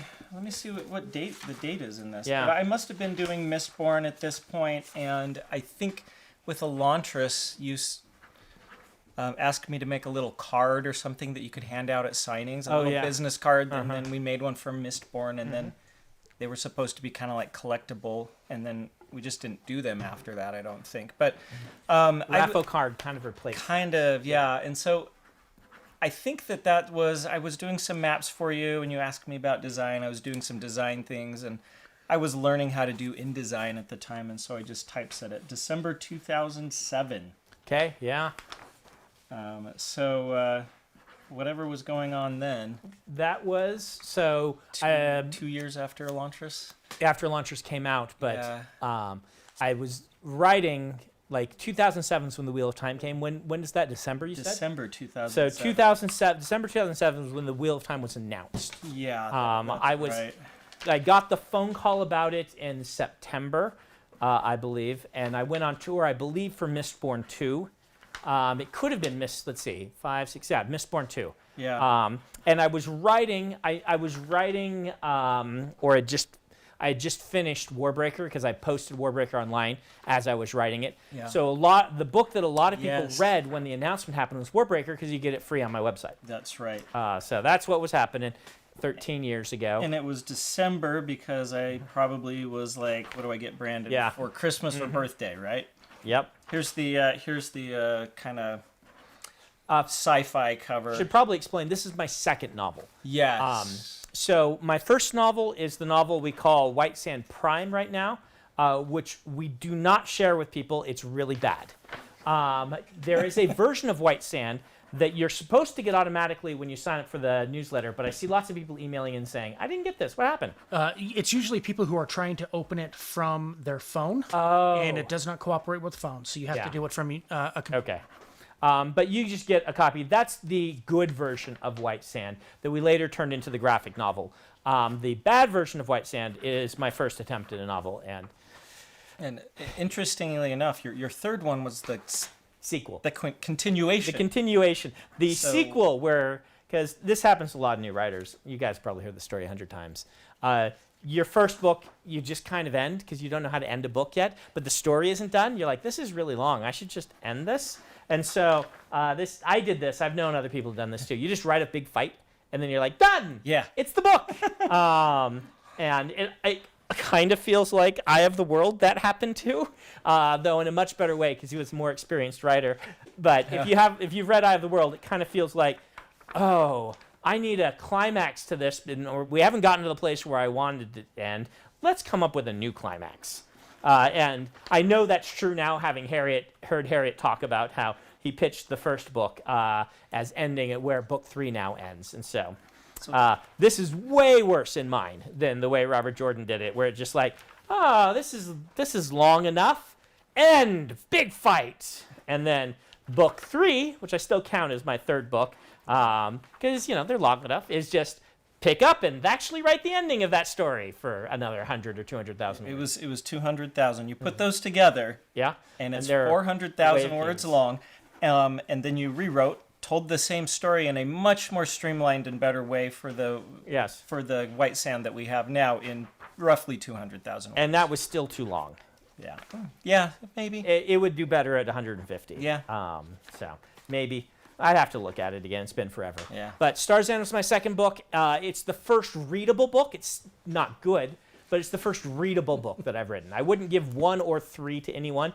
4 is pretty terrible. That was my attempt at a comedy.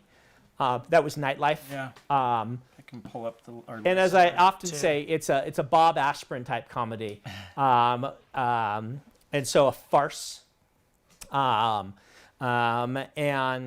then Pandora. 5 is Pandora, which I read from Right. at the launch party. So 5 is not bad, but not great. Elantris, White Sand, and Dragonsteel are the 3 good ones out of there. And then Aether of Night is the other good one. Mistborn Prime and Final Empire Prime are competent, readable novels that don't quite match.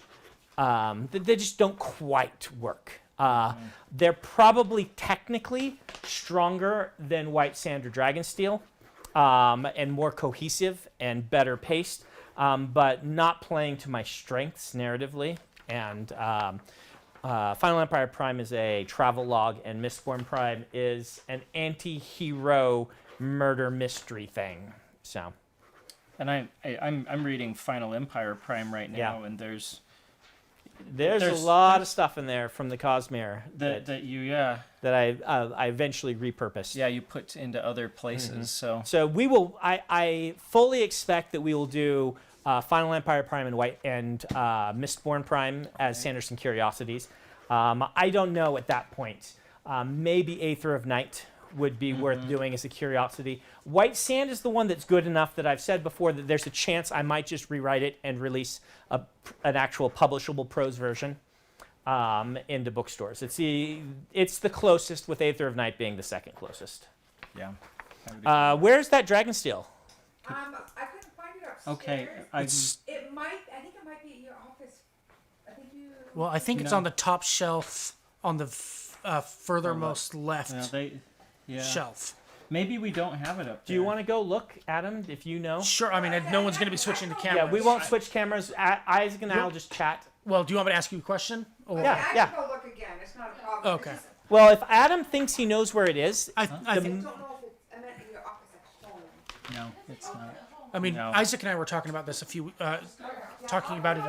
ago. it would be so, really fun to read from it Yeah. tonight as the New Year's thing. I bet people would enjoy that. So yeah, you We guys can just at keep chatting, least and it will put just it be on our on. phones and read it. Yeah, we can just pull it Yeah. out on our phones. We will read Yeah. it. Either way, I'll do some reading of it. But it'd be fun to have the actual version that Dr. Thursby had as my thesis chair. I'm not sure where it is, but Dr. Thursby, who is a fantastic professor. I doubt she's still there. She's probably retired by now. But she was the folklore professor at BYU. And both Emily and I took her classes, several of them, different years. So we were never in the same class together. One of the many near misses. Like before you set me up on a blind date with Emily, we had both worked at the BYU library, just on different floors. We had both taken Dr. Thursby's class, and both of our senior course was her class, just 2 different years, because Emily was a year ahead of me in school. And both in the BYU band, but in different instruments. And so she thinks she saw me. I'm not sure if her memory is good enough to have picked me out of the crowd back then. But it was meant to be, because then Isaac set us up on a blind date. Yep. And the rest is history. But yeah, fun times. Fun times. So that is the end of our show and tell. Were you going to show them the... Yeah, I was going to... Well, is it on me right now, or I is don't it know on... if it's on you or me. Yeah. It's on me. Wow. All right. Here, show Yeah, it. Give why it don't to you me. show it? I'll show. There's this. Oh. It's a Elantris, not Dragon. Oh, it's Elantris. Okay. Yeah. Well, that's good. We can show it. Wonder where our Dragonsteel is. We'll need to look into that. There's Elantris, my... but this is not nearly as cool, because when we made this, I was already published. They knew, right? Yeah. Like, if they had waited... Oh! Where was it? Emily brought it over. Oh. She had borrowed it. Called it. Look at some of these over to Sanderson. That's right. Yeah, so they made the honors theses be really small. This is like a 200,000-word novel, right? Yeah. Yeah. So, You should show them how tight the text is on it. Yes. And it's like front and back, too. yes. Well, Oh my word. Oh my word, yeah. there you are. Dragonsteel. I wasn't even a typesetter I wonder at if that someone point. took a I'm like, screen wow. screen grab right there. They Yes. probably did. All right. So, let me do a reading from this. What do you think? That's Do you want fun. me to show off Don Shard? Yeah, real do it. quick, Show off since we Don just Don talked Shard. about it. You were gonna hand it to me, but now we'll go to Isaac, and I will Is it on me?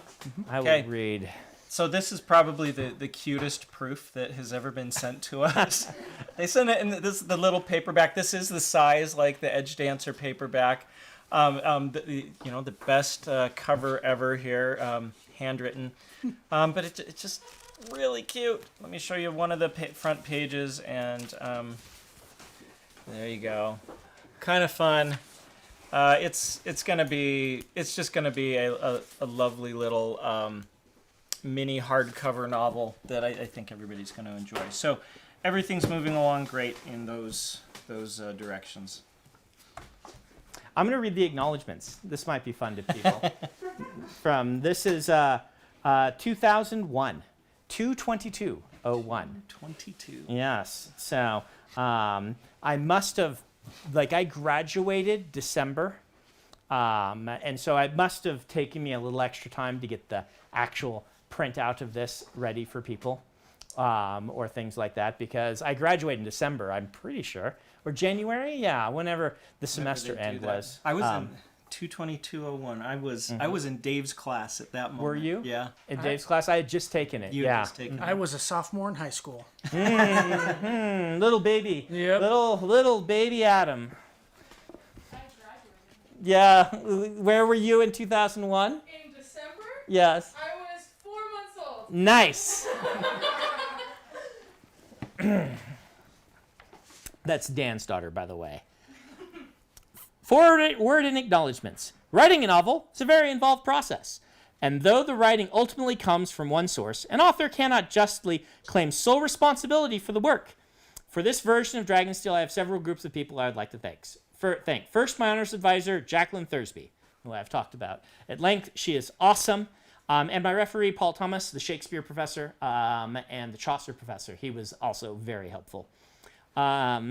Who found time to struggle through a 280,000-word novel and give comments on its production. Dr. Thursby had read more fantasy Dr. Thomas was just like, this is great. And I'm like, do you have thoughts? He's like, well, it's not much like Chaucer, but it's great. So, yeah. Again, it was just the book I was writing at the time. So Probably good that it wasn't quite like Chaucer. yes, yes. Boy, have you heard Chaucer read in the original Old Middle English? Oh man, it's gorgeous. I love listening to Chaucer because it's so close to understandable that when you get a phrase and you're like, oh, that phrase almost works in modern English, and it's like so poetic. Anyway, Chaucer. If you've ever had to struggle through Chaucer, go listen to Chaucer. In fact, Professor Thomas worked on a project where they were doing readings of Chaucer and putting them up for people, like on the internet. Back in the early days, you could just download and listen to Chaucer. It was a big deal. That's a thing to listen to. They actually have Sean Bean read some Chaucer in Civilization 6. Here's my nerd thing. When you can get the great work Canterbury Tales, he reads a passage and it's gorgeous coming from him with his brogue, his accent, reading the Middle English. Like I could sit and just listen. Sean Bean, do an entire Canterbury Tales. Put it up on Audible. I'd buy it. Don't die in the middle of it. Thanks also goes to the BYU's honor department for being open-minded enough to accept a project of this immensity as an honors thesis. Yeah, 280,000 words. Finally, my writing group, Here They Be Dragons, for their comments and suggestions. So that writing group is Dan Wells and Peter Ahlstrom, our good friend Peter, and Ben Olson, who crashed the stream. So that would have been the writing group at the time. Those three goofballs. So you can try to get them to give you spoilers, but it's been 20 years and they don't remember. A few notes about the manuscript. Dragonsteel was written in standard manuscript format, though I shrunk the font immensely to save paper and toner for this printing, also because they forced me to. They're like, you can have this many pages. Some aspects of it still remain. One of these is use of underlining instead of italics, both for emphasis and to indicate a character's thoughts. I had problems with that with my thesis. They're like, why is this? I'm like, it's manuscript format. So I could have just done a search and replace, but I didn't. I don't know why. I have included a few maps at the back of the manuscript. Ooh, Oh my goodness! I have got to see this. Oh, look at that! Oh yeah, I remember this. You can now. see how much my MS Paint skills improved between this and the Rochar map, which I did the next That's year. a thing of beauty, right? Yeah. We might have to scan those to put those in the Sanderson Curiosity. Yes. Yes. There's an early Ars Arcanum in the back here that is just the religions. World map. That's awesome. How long has it been since you opened that or held it? Has it been 19 since years? Dr. Thursby gave it to me, Okay. which happened like in 2009 or something. It was after people had started to hound her for it, and she's like, you take this. Yep. Oh, yes. It has my social security number because you had to put your BYU ID number in your. Make sure when you're holding that Yeah. up to. And so on the front page, it has my social security number. Back before BYU got reamed for that, when people started to take this sort of thing seriously, they're like, you're making every student's ID their social, and they're like, yeah, they'll remember it. It's easy. I'm like, bad idea. We need to go redact that from every copy. Yeah. Oh, it has my old phone number, my old address, if I ever need to remember where I lived, and my AOL.com address, email address, which AOL took away from me a few months after this, because back then your email was tied to your ISP. And Gmail and things had not really come around. Hotmail had started by then. And if you stopped paying for the ISP, then you stopped having an email. And that's why Moshe couldn't find me via email when he wanted to buy Elantris a year later, because I had given up and hadn't sent him a new thing because it had been 18 months. I'm like, yeah. All right, so Dragonsteel, Chapter 1, no prologue. Oh, my word. Ooh. The lumberman's son was born into a world of magic. Perhaps others would not have thought so, but to a young boy full of curiosity and wonder, the forest was a place of enchantment. Jarek saw magic in the growth of the great pines, seeds barely as large as a pebble eventually becoming monoliths, with trunks so wide that when he hugged them, pressing his cheek against the rough bark and stretching his arms to their fullest, his fingertips still didn't touch at the back. He heard magic in the wind, which blew whispers through the branches, dropping cones and needles to the ground like a rattling waterfall. He tasted magic in the fruits of the wilderness, both berries both sour and sweet, musty pine scents that tickled the back of his nose. He felt magic in the forest life, a group in which the lumberman's son included himself. Like the branch rat, the wolf, the rabbit, and the deer, Jarek was a creature of the woods. That's not too bad for 20 years ago, Brandon. Certainly stands out compared to that scene I read from Sixth Incarnation of Pandora during the release event. If you want to hear really early Brandon, go listen to that one because that one is pretty bad. This, not so bad. Good job, 2001, Brandon. I think I actually wrote this in 99, but no. It was in 2000 because 99 I had just finished Elantris when I took Dave's class in 2000. And so I wrote this, I guess, in 2000, right after his class. So it was the book I was writing right when I was graduating. His first steps had been taken on a floor of pine needles. His home, a simple hut, constructed from those same trees that surrounded it. The lumberman's son knew other, less fortunate children who lived in a village a short distance down the river, a place where the mountainside tapered and the trees fell away into a broad plain. Here people lived cramped together, their houses huddled like frightened rodents, or birds too young to leave the nest. Other lumbermen lived in this village, taking carts or boats each day to the lumbering camps. Jarek could not understand these men. They worked with the forest, yet it did not intoxicate them like it should.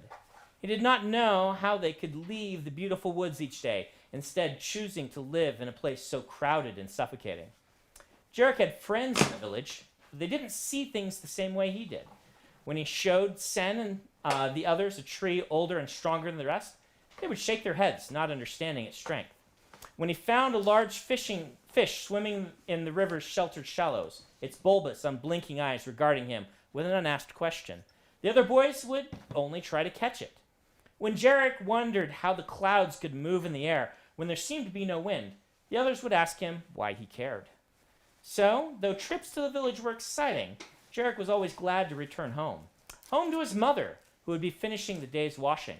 Home to his forest on the mountainside, where he could listen to the pines rustling, fallow owls calling, and twigs crackling, as opposed to the silence caused by men yelling to one another. He loved to accompany his father into the woods.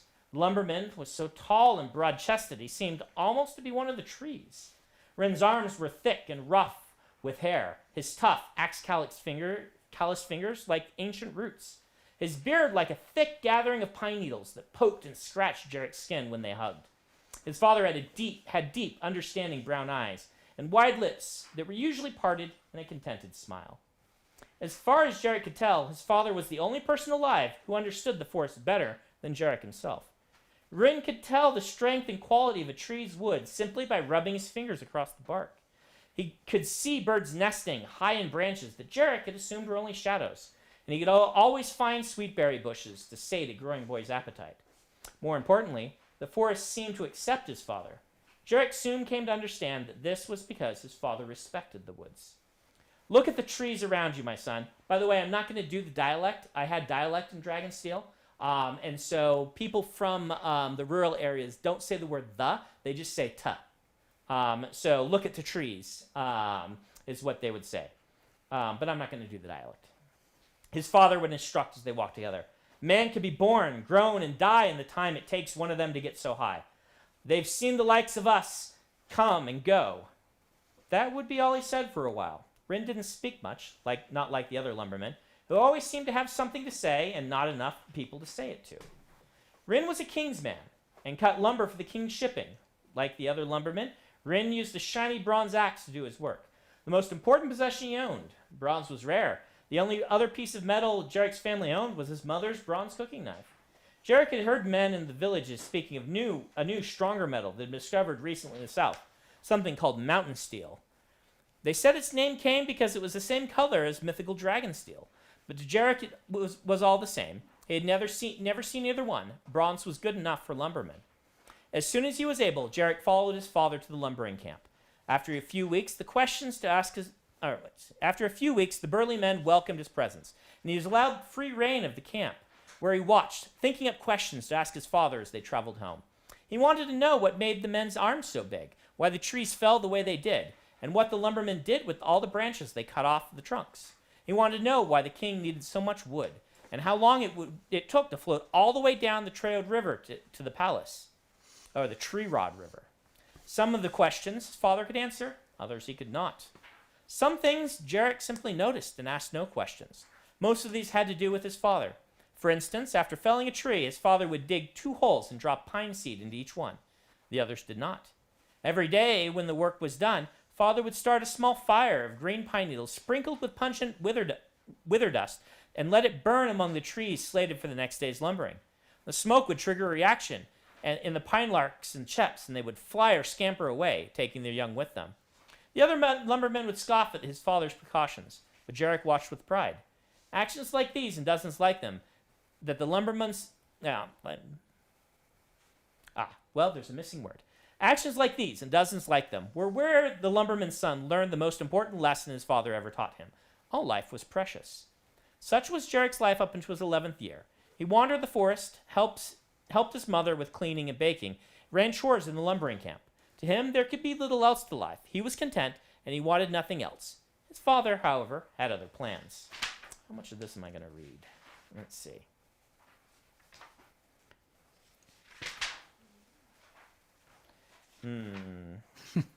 I don't know that we can get to Hoyd, but... By the way, I think you're too hard on yourself. This is good. This one's not bad. So where Dragonsteel falls apart is in the whole construction of it. By this point, I could write, right? That's a stark difference from some of the earlier ones. By Elantris, Dragonsteel, and White Sand, I could write. But what you find with newer writers, journeyman writers, I should say, is that consistently pulling off everything coming together and making a full story was a bit harder. Right, and it was hard to be consistent on that, and so the writing in these ones is good, and it's no coincidence that it's one of these books that eventually sold, one from this period of 3 novels, and so yeah, but I consciously did a bit more of a storyteller's style for this. You can see that first section's basically omniscient.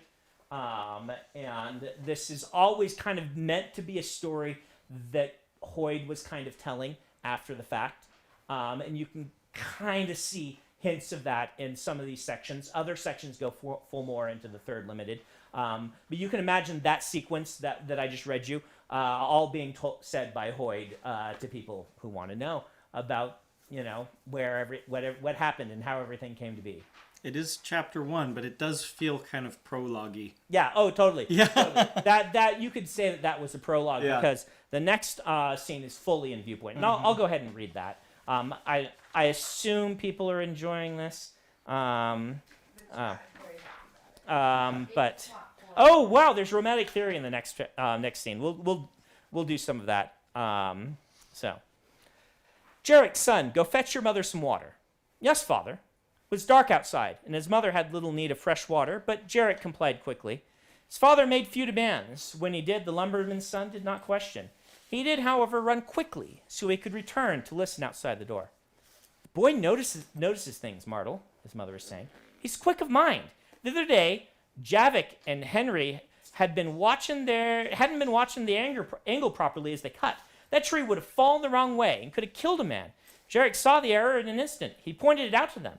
A boy barely 2 hands old, speaking lumberin' to a pair of men who've been cutting trees their entire lives. He asks more questions than I can answer, though sometimes he answers them on his own. And what would you be having us do about it? His mother asked. Jared could imagine the slight frown on her face as she asked the question. Her broad frame seated on the floor beside Rin. His mother was practical in all respects, evaluating everything on its ability to be used. When Jarek asked her a question, the answer always came in the form of another question, usually asking him what he would do with the answer if he had it. There's that new school in the village, his father explained. They say the king himself ordered it built. I've heard of it, his mother said hesitantly. His mother disapproved of anything that broke with tradition. I'd take the boy to it once a week. He'd be able to learn. What could he learn that would do him any good to lumber in? His mother asked. Probably nothing at all, his father admitted. 'Tisn't a natural thing, Rin. It won't last long. The people won't put up with it. Schools are for nobles and kings. I used nobles instead of nobles. We had a nice little vowel shift in this. Not for lumbermen. I know, Martel. There was silence for a moment. Well then, his mother said, as long as you understand that, I doubt there's any harm in it. Just be sure not to let the boy get a wrong thinking about it. Learning could spoil him. I doubt anything could be spoiling Jarek, his father replied. And so the lumberman's son went to school. The scholar was the most fabulous creature Jarek had ever seen. No, that's not Hoyd. His robes were made of cloth, not furs or skins, and they were a red as deep as the colors of the setting sun. More amazing, his hair was a pale yellow, like the mane of a light-colored horse, rather than deep black like everyone else. His beard was not bushy and wide like that of Jarek's father, but it was straight and stiff, about a handspan long, and only came out of his chin. It was pulled tight and wrapped with thin strings, making it ribbed, like a bale of hay. The beard almost resembled a slice of bread, with a short end glued to the bottom of the man's face, and made his chin seem like it was a foot long. His head was covered with a tight cowl that stretched across his forehead, then hung loosely against the back of his neck.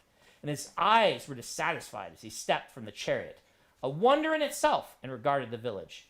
His jaw moved slightly, and his face pulled tight, as if he had suddenly tasted an extremely rotten bitter fruit. Around his neck, Jarek could make out a gleaming caste mark, the mark of a man's rank in life. It was made of gold, rather than the plain wood of those like the lumbermen. Bow, lad, his father ordered. Jarek complied, joining the rest of the village in bowing before the strange man. Why do we bow, father? He mumbled as he lowered his head. Because the man's of noble blood, boy, Rin explained. Lumbermen and... I'm not going to do all the accents, but he says formers instead of farmers. Sound change. So the whole idea is that the nobility accent is shifting away from the way that the accents of the lowborn are, which is kind of this fun thing that happens in linguistics. And this is one of the things that causes sound shifts, where you'll often, vowel shifts, where you'll often see different vowels getting replaced over time. I find that sort of thing very fun. I'm probably not going to read that to you, but you can see it when you read the book. Lumbermen and farmers must bow before anyone higher than them, whether it be a merchant, a noble, or even crafters. The idea seemed wrong to Jarek, but he said no more. People were beginning to raise their heads, and, for the moment, he was more interested in viewing the odd, brightly clothed scholar than he was in asking about the nature of the caste system. Classes will begin at noon, the man declared in a high-pitched voice. The words sounded odd, as if the man couldn't form them properly. They were sharp and separated, not smooth and comfortable, like what Jarek was accustomed to hearing. What's wrong with his speaking? Jarek asked, furrowing his brow in confusion. That's how nobles speaking, boy. Are speaking, boy, his father explained. They're not the same as lumbermen. They think differently. They have learning. You'll get used to it. Now go play till noon. Since we've come to town, might as well see about getting my axe sharpened. Jarek nodded, his eyes seeking out Sen and Jan, two of the boys that he usually played with. However, as his father walked off toward the smiths, Jarek turned away from the boys. He was still more interested in the scholar than anything else. The man was speaking softly to Millard, head of his father's lumbering camp. Millard was a short man with graying hair. His head bowed practically to waist level, and he was bobbing obsequiously. Jarek had never seen such behavior from the foreman before. Eventually, Millard gestured for the scholar to follow him. The man nodded to his several companions, two packmen, and a younger woman that Jarek hadn't noticed before. She must have also been a noble, for her hair was light and luxuriously long, not cropped short at the shoulders or pulled up in a bun. The scholar reached up his hand to help the woman from the bronze chariot. She looked distastefully at the ground. The Jarek couldn't understand what she found wrong with it. It was, after all, just ordinary mud. Millard led the four to a house at the center of the village. Jarek had noticed the building earlier. It had been a storehouse, but that had been emptied and its walls washed unnaturally clean by the efforts of a dozen workmen. He had wondered what it would be used for. Not the school, a building on the other side of town had been prepared for that. It couldn't possibly be a place for the scholar to live. It was far too large for that. What would one man, even four, do with so much space? It was so silly an idea that Jarek only gave it passing thought. As the 5 people disappeared into the building, Jarek made a decision. He ignored the calls of the other boys, waving for them to go on without him, and wandered over to the structure, looking as if he were interested in a pile of stones beside the front path. His interest soon changed into a small beetle, a large leaf, and several other objects that progressively brought him closer to the building, until he was standing just beneath a window, admiring a snail as it climbed up the whitewashed wooden wall. Though his eyes followed the snail, his ears stretched to catch more of the noble's strange words. He jumped in surprise as the door opened and Millet and the 2 packmen left. Determined not to run away, Jarek focused his eyes on the snail and tried to look engrossed. The men paid Jarek no heed, and he congratulated himself on his strong nerves, then thanked the snail for remaining so calm as well. The small creature continued to slide along, completely oblivious to Jarek or its own part in the subterfuge. Probably would have cut that line if I were doing it now. That's a very common sort of, you've already made the joke, you don't need to linger. Calming himself with a few breaths, Jarek concentrated again. His efforts were rewarded, and soon he could make out the whiny, snappish voice of the scholar speaking within. I spend an entire year training in Trexados, the grandest center for learning on the continent, and my reward? Forced exile to an insignificant mud pit on the far side of the kingdom.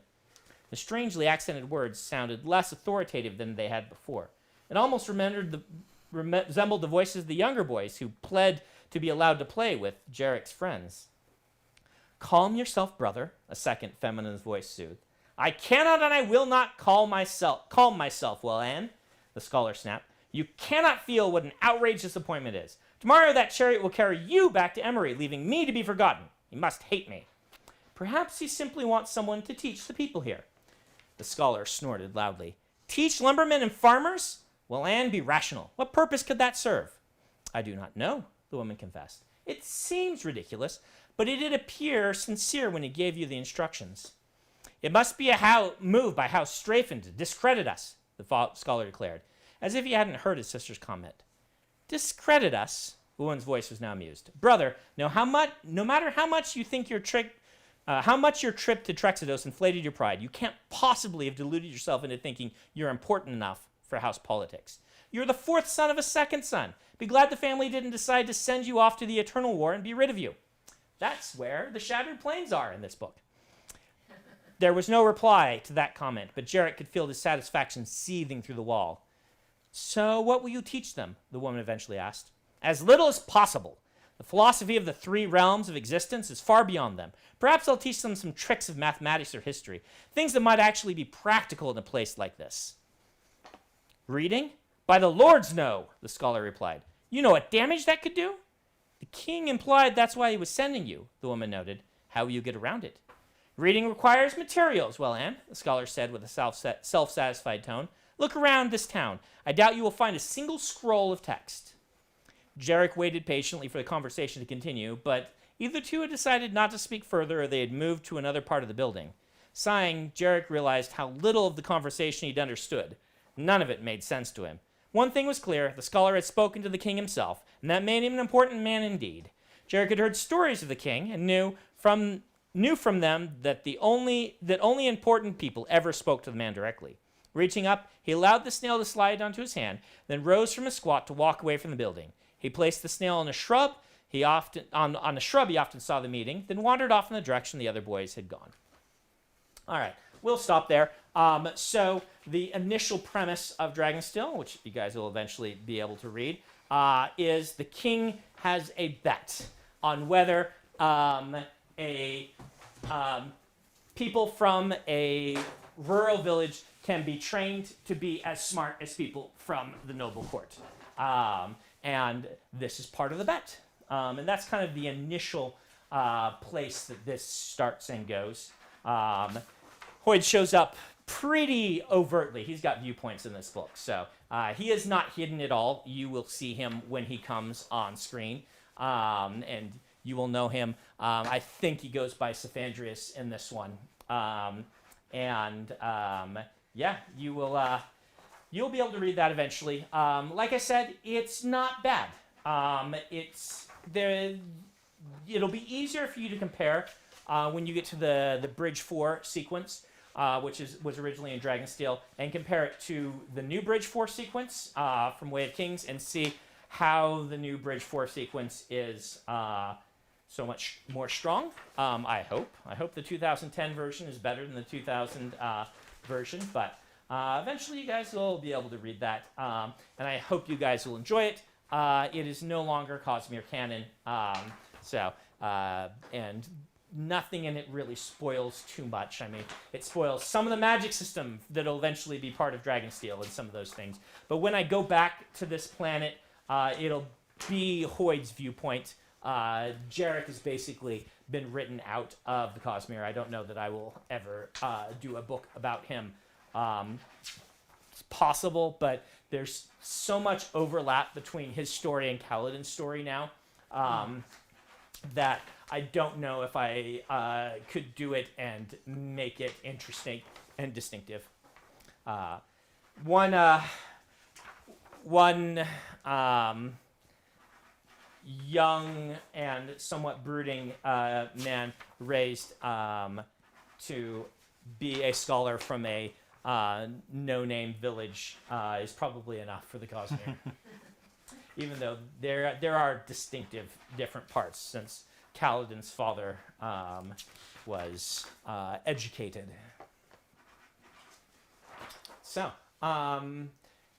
It's questions for Isaac? it's 11:20. Oh, it's 11:20 already. Yeah, so Yeah. Well, you showed up and you said throw some questions toward Isaac. Yeah, Yeah. so let's do it. If they have any questions there, let's do it.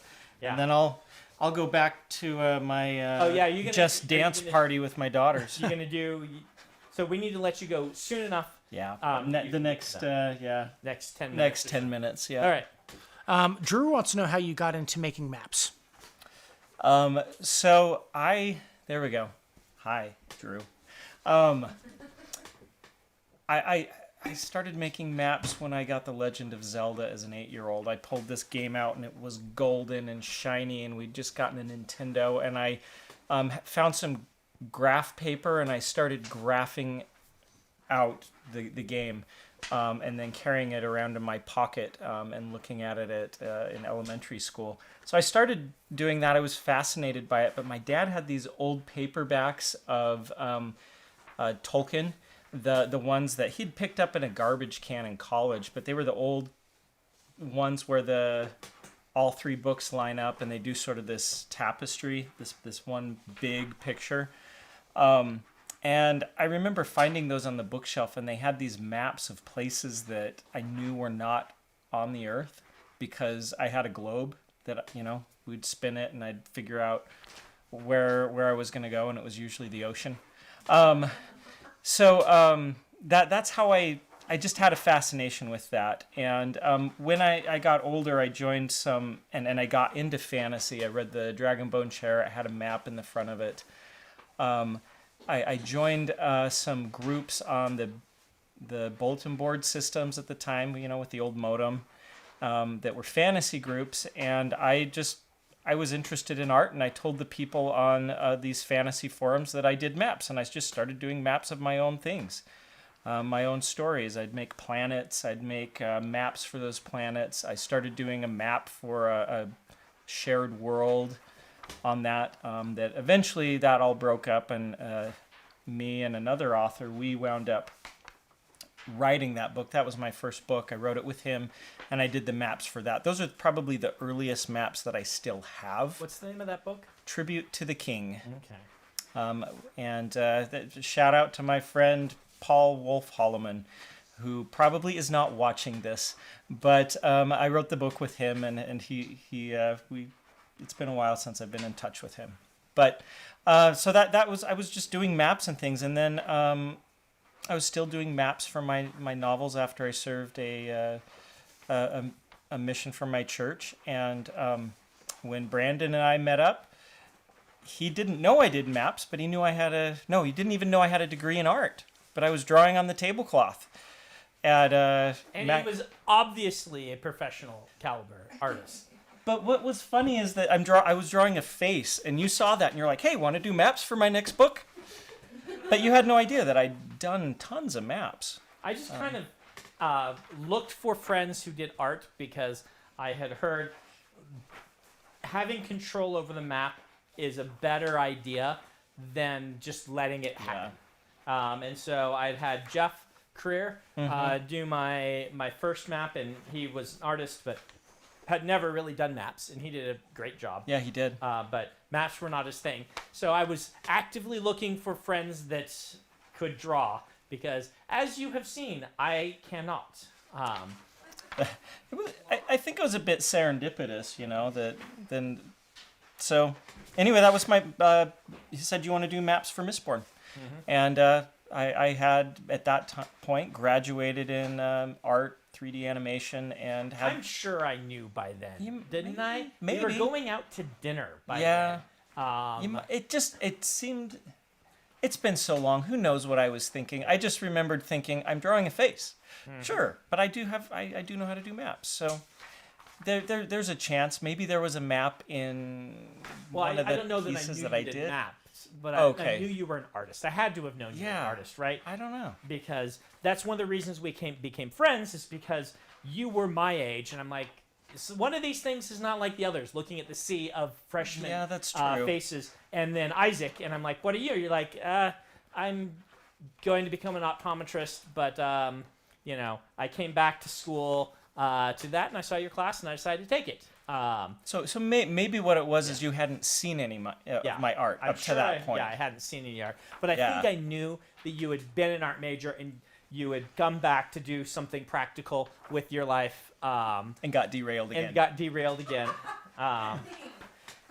into the wildly impractical life that is now our life, which is way more secure than all of our friends who have practical jobs.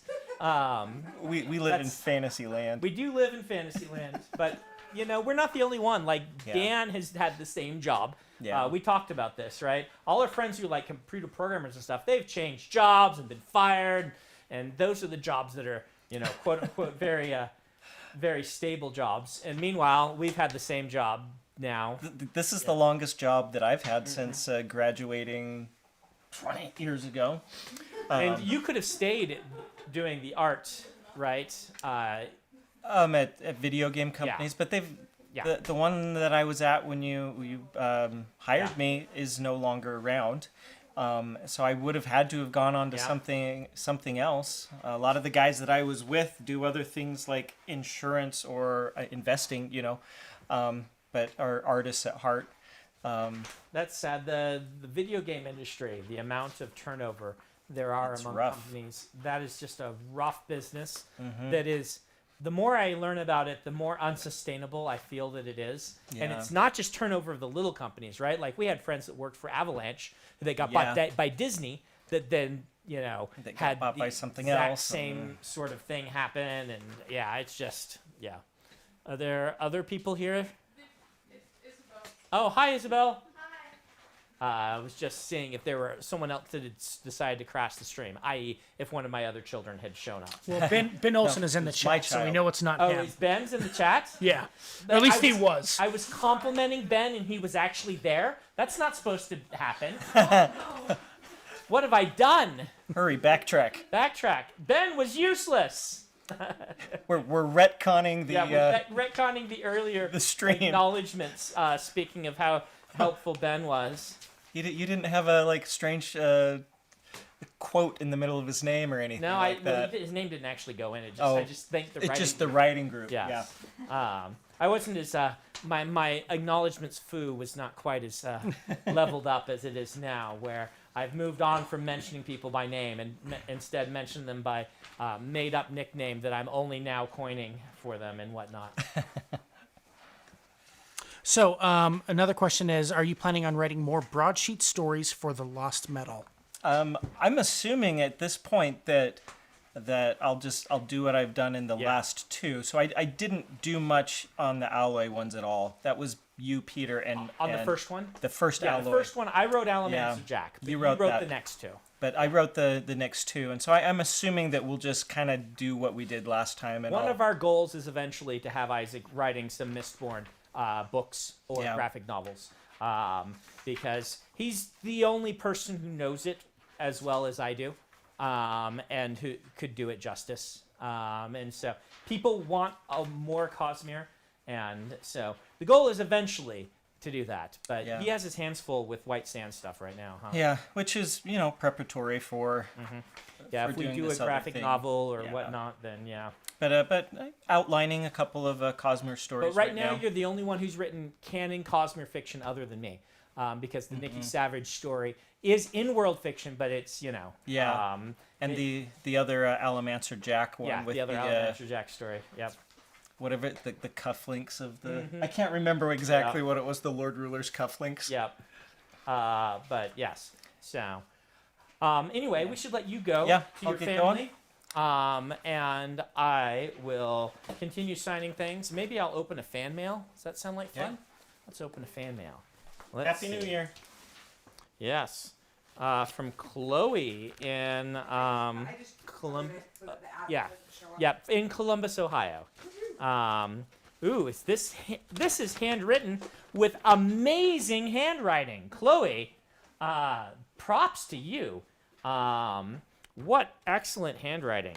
How does the revision process for Alcatraz differ from your adult series? Thank you, Chloe.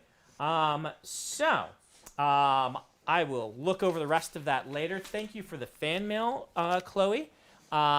So the revision, Alcatraz is a very different process from other books because when I write the Alcatraz books, I like to discovery write the whole book.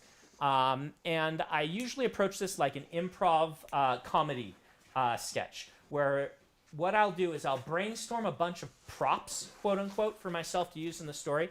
For the first one, this was talking dinosaurs, right? Just things that occur to me. I make a big list. I'm like, I have to draw at least 3 or 4 items from this list and make a story around it. And then I just start writing. Because the books are improv, the revision process then needs to do more work to give a structure to the story. So they are really offbeat and a little off kilter as I write them. I try to retain as much of that as possible, but inject actual story foreshadowing and these sorts of things that don't exist in, that I don't have to do in my other books generally because I've outlined them.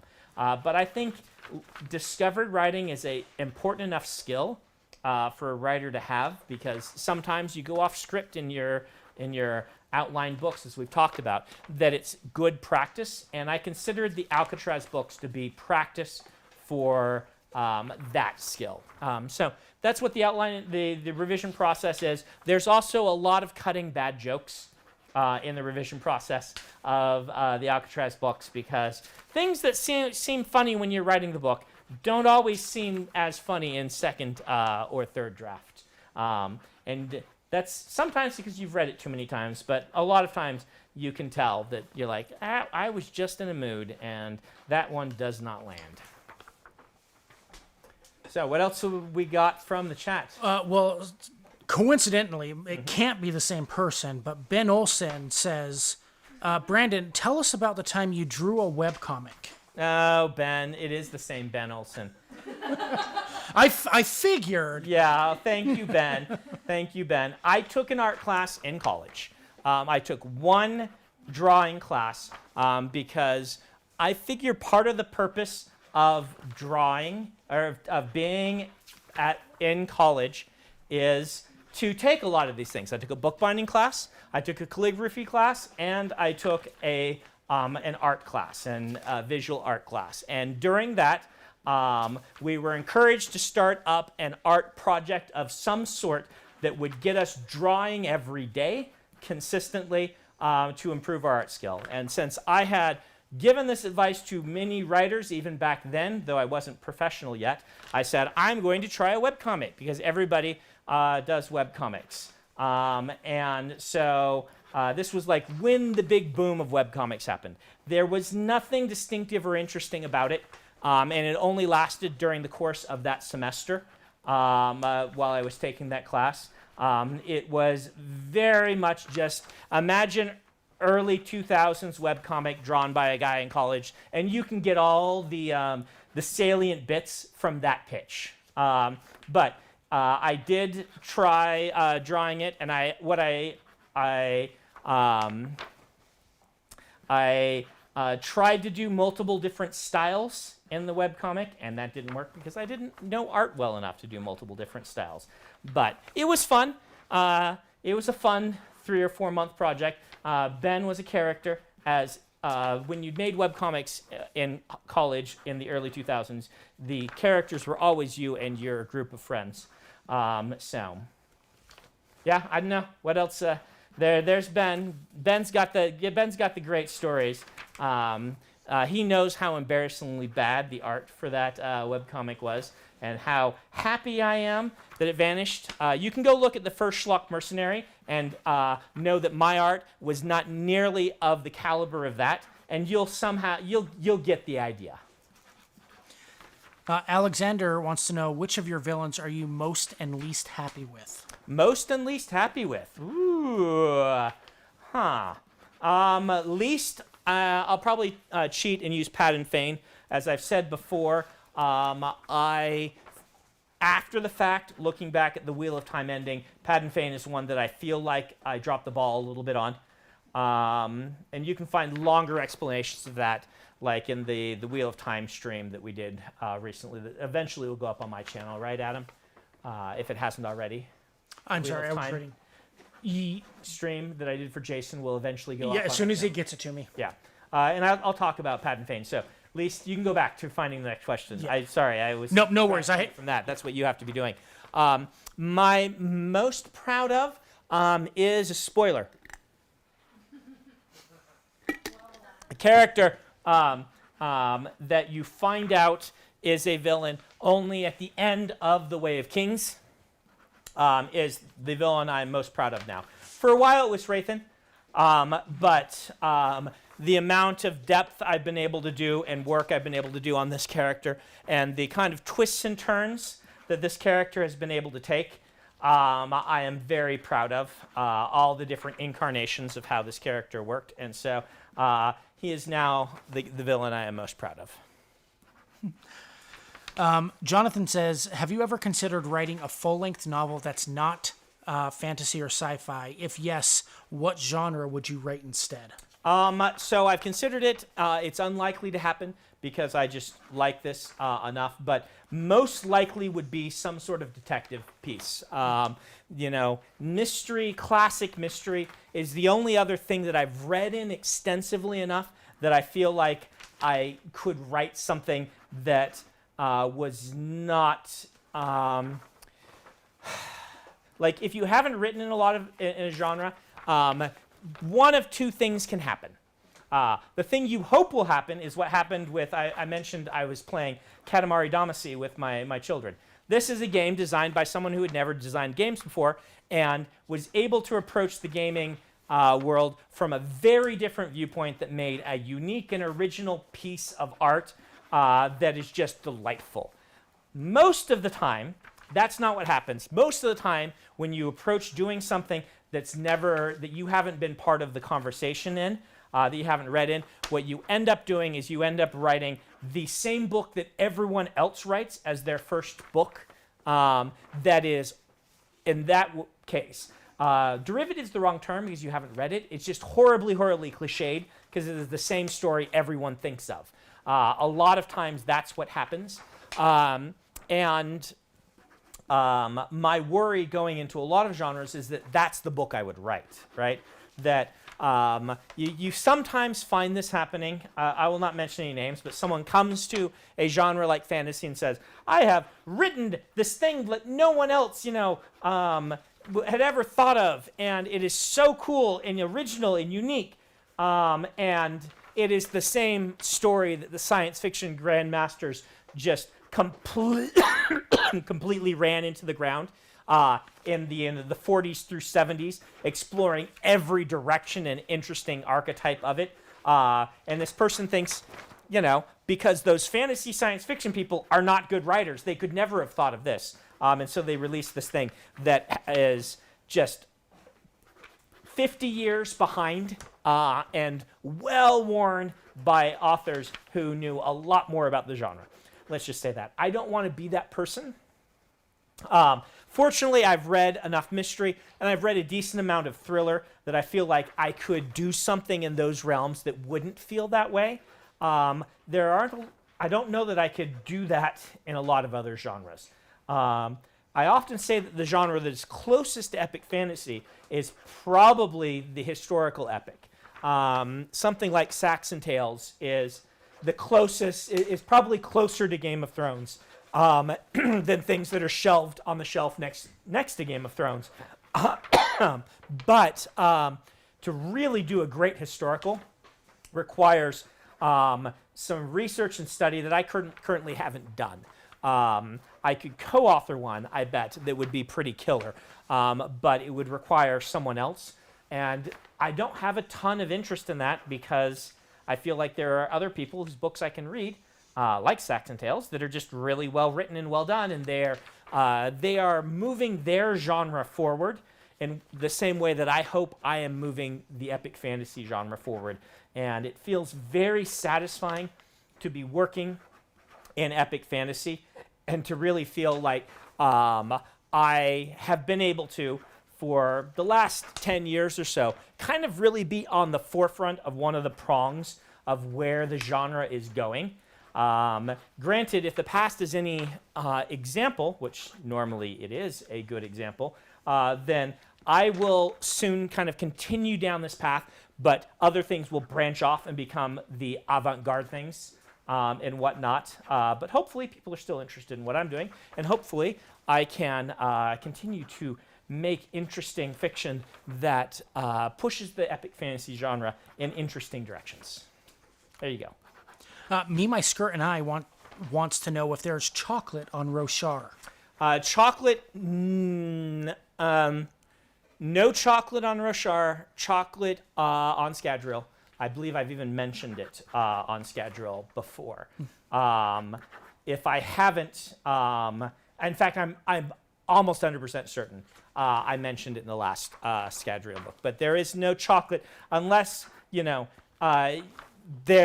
there's the possibility that some world hopper managed to bring, a piece of chocolate. But, Roshar is, the Roshar, the first 5 Stormlight books are even a few years behind the Wax and Wane books in the chronology.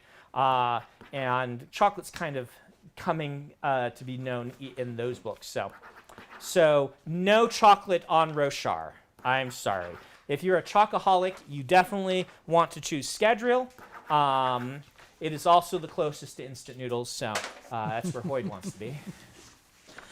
Tactless Word Ace says, how do you get the courage to tell your family you want to be a writer? Oh man, let's sit down by the fire and say, I've been there. I have totally been there.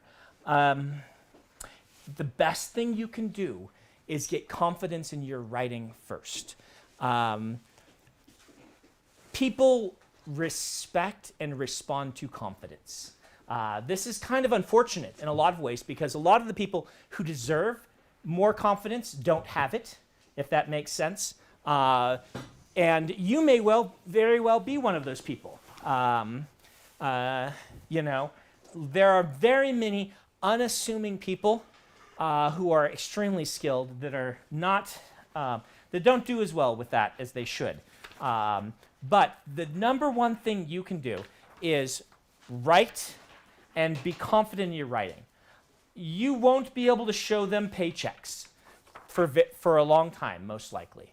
But what you can show them is dedication. And I don't know how old you are, but for most people in their teens or young 20s, this is particularly true of teenagers. If I were, for instance, if my son said, well, I'm a different case because I became an artist, right? But I can imagine that if I'd gone to my parents and said, I want to be a writer, and had been aggressively writing stories and they had known about it, and I was doing this thing that was taking my time and I was being consistent with, that the response would be different than it is when someone says, like, imagine it for something like music, right? If my son came to me right now and said, Dad, I want to be a professional musician, Joel, who is just learning to play trombone. My thought would be, well, you'd better stop making us tell you to go practice your trombone, right? Like, if we don't say anything, he doesn't practice. He's 13. That's natural. No problem, right? But if you are wanting to get up the strength to go and say, this is what I really want to do with my life, you're going to have so much more to back you if you have already been spending several hours a week, or if you can, a day, working on your stories. If you spend 6 months giving up your Saturday, 4 hours a Saturday, writing a story and getting confidence in the fact that you can be consistent on this, and then you say to your family, hey, would you guys read the story I've written? And they can see, like, you won't have to tell them you want to be a writer. They will see it in the fact that this is what you're actively pursuing. And they will respond better to that, most likely. All people are different, so I can't promise it, but most likely than if you say you want to be a writer, and the first thing that enters their mind is, great, where's the writing you've done, right? So be confident in your writing and be consistent. Make sure that it is something you want to do, right? If you are listening to this and you have told me this, but you haven't been spending hours every week working on your writing, are you sure, right? Can you make yourself write consistently across months of time working toward a goal that will take you 10 years probably to reach, which you only have, I'd say, a 5% chance of being able to make a living at. Better chance than most people will tell you have. But still, are you going to do that?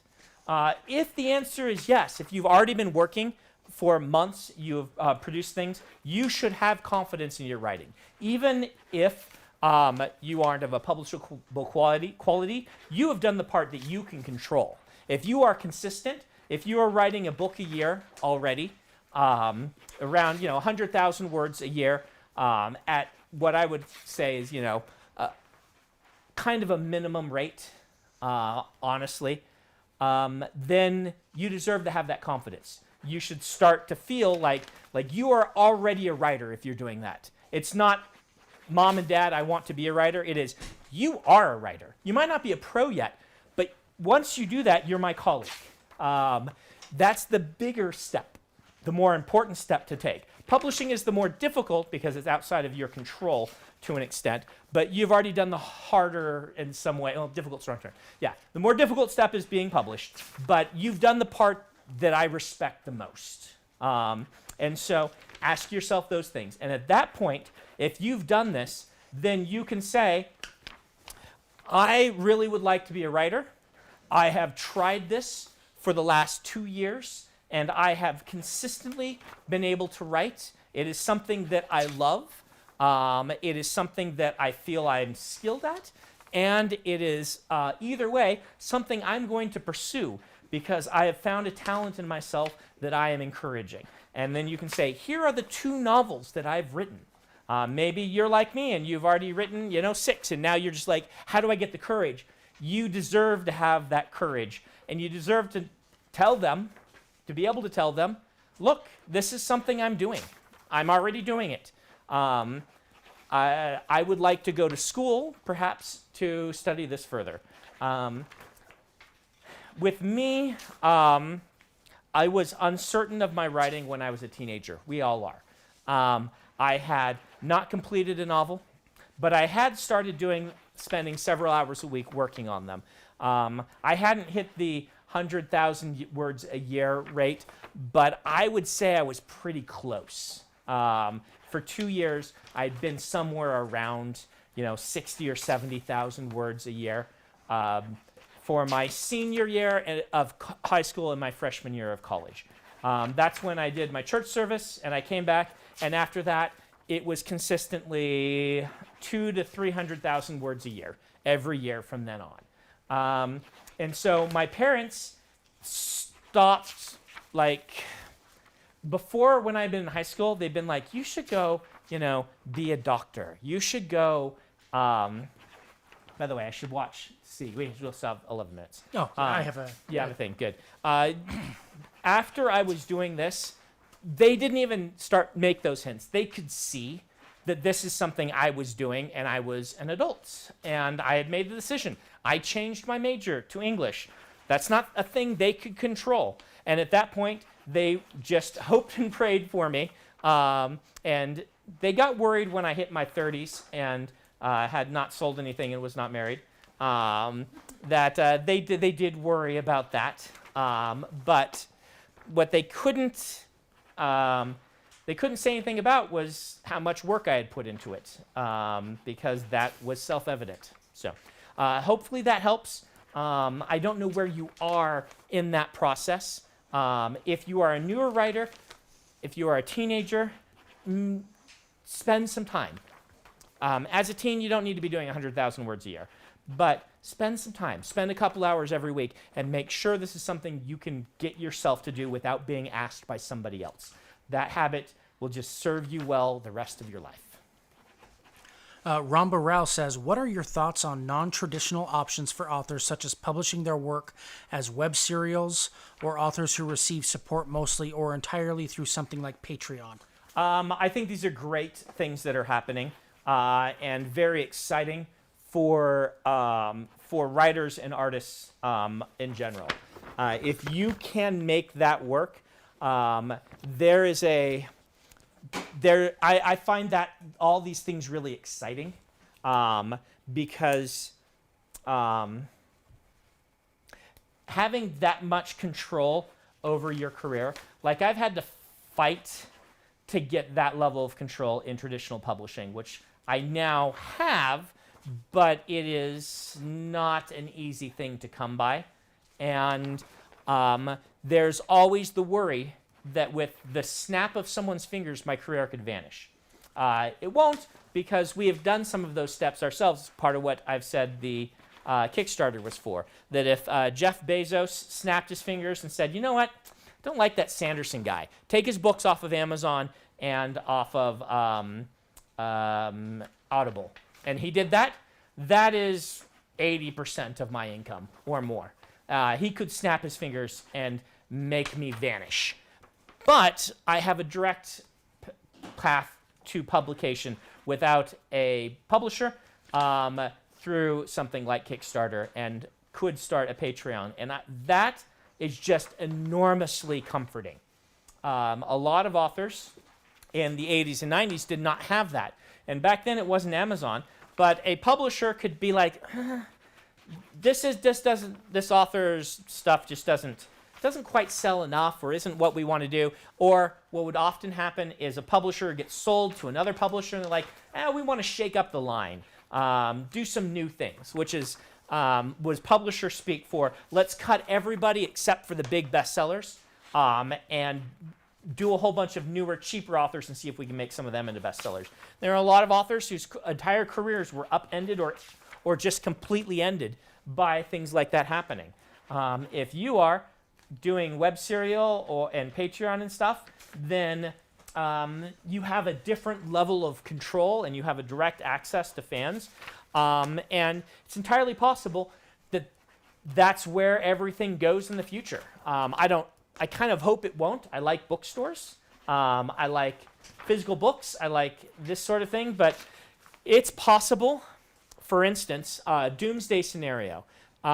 So I don't know if you guys know, but things like Spotify, which I totally use, it's not like I'm sitting on a high horse. I love, Spotify and stuff, has just made musicians' incomes collapse, just vanish. And fortunately, they had touring as a secondary method of income. And indeed, many of the artists had such terrible contracts with the recording industry that they were already making very little off of their albums, and were making their money off of touring. It's entirely possible that Amazon will have its way. They are trying very hard to start up subscription services for books that will act like Spotify, that will just completely collapse the book industry, like the music industry was collapsed. It's totally possible that that will happen. Or, it's possible that things will happen with libraries, which, again, I love libraries. I'm glad they're around. But it's entirely possible that some big thing could happen with Overdrive where they have all the books in ebook and they have someone releases a really good e-reader or e-reader app, and suddenly there's just no reason to ever buy a book again off of Amazon. You just go to Overdrive, click it, and it comes. Why would you go to Amazon? Totally possible that the whole industry collapses because of something like that. But because of direct access to fans, there are other avenues. So it makes me really, really happy. Like the web cartoonists that we talked about earlier have pioneered this sort of thing. And if we needed to, we could be directly fan supported in a different way from the way we are directly or indirectly fan supported right now. That's a long roundabout way of putting my perspective on it as a traditionally published author in the system. As a new author looking at these things, if that sort of thing is exciting to you, then I give it a big thumbs up. I would go talk to, if you can talk to the person who writes Worm, or some of these people who work via Patreon and things like that, and find out what works for them and how things are going and that sort of thing. Listen to them. I don't know what to do. All I know is that it's an exciting thing that exists, that I'm glad exists, and anything that offers more options to writers. Like, I know there are writers out there who would rather not be paid by book, that would rather just have like the Patreon, and just be directly supported in that way, and that comforts them.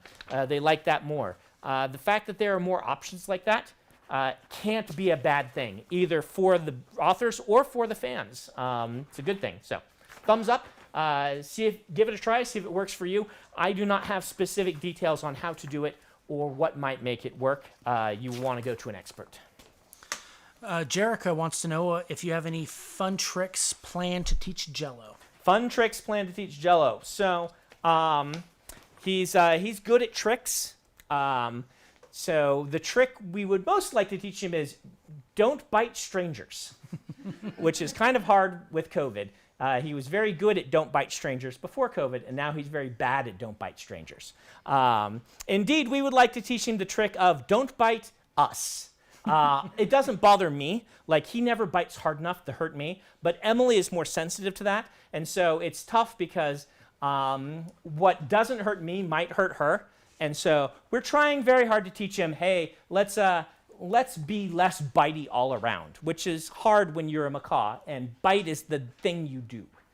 Other tricks, but real tricks, I do want to teach him maybe someday rollover, though I'll call it ninja bird, to do his ninja moves. Seeing a bird roll over is just hilarious. I think it's really fun, but that takes a lot of work. So right now we're doing Batman, which is hang upside down. So that's his new trick is when he hangs upside down, which he does a lot, we click, reward him, and say Batman. And so theoretically, he should eventually hang upside down and say Batman when he wants a treat. But we'll see. We'll see how consistent we are with it. Hopefully you don't need to kill his parents. Yeah, well. So where are we? We have a little over 2 minutes. 2 minutes left. 2 minutes till the new year. Yes. Oh, yes, you need to behat me. Oh, yes, it is. It's right here. All right. Might as well get ready. Here it is. Oh, here comes Emily. The Queen Emily has arrived. Are you going to come be on the stream? Maybe. They want you to be on the stream. I'm sure they do. I'm sure they do. Yes. They got it. I'll throw things at you on the screen. Okay. There will be things thrown at me apparently from off screen, which will be. No, I don't think Emily wants a microphone. So, thanks for hanging out with us. I hope this was fun for some of you who couldn't go to traditional New Year's parties. Which is most of us. Yeah. Unless you live in like Japan or New Zealand, where they did just a really banger job with making sure that COVID was smashed. You probably can't. But I wonder what memes we're going to get from you in that hat. Oh, yeah. It's going to happen. Yeah. Meme review for next time. Being nice and festive. So 1 minute. 1 minute. We are going to be behind the rest of the world. Are we? Well, I mean, because there's a latency. Oh, yeah, there's a latency. So we'll do it right on time, and you guys will see it latently because So Adam, you have the official countdown. Adam has the official countdown. Am I going to get a thing to throw out to blow? Or oh, I've got a popper. Yeah, throw a thing at me to blow on. This will make a great meme, I'm sure. Yeah, you can throw them at me, so they'll be on screen. Is everybody ready to throw them at me? Yes.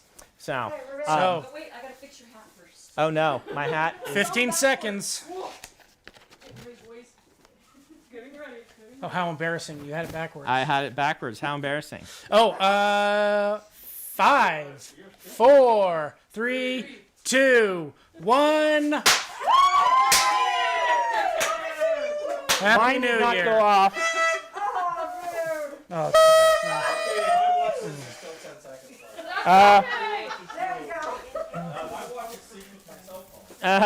Oh no, my brother's here.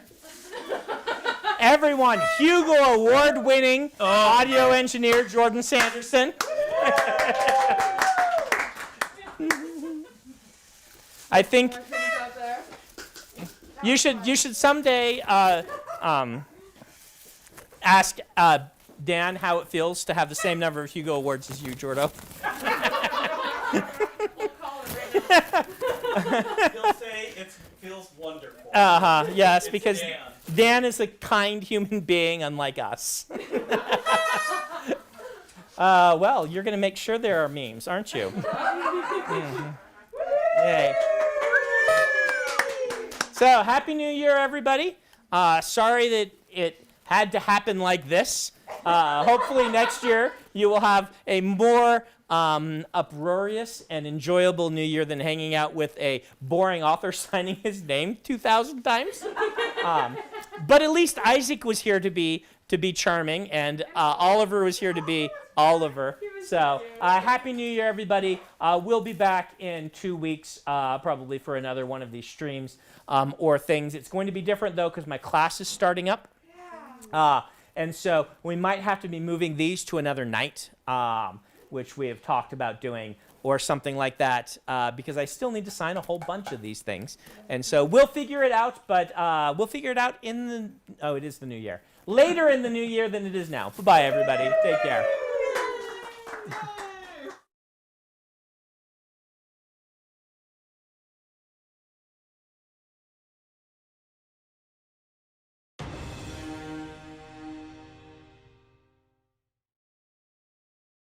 Hi, I'm Isaac Stewart, art director here at Dragon.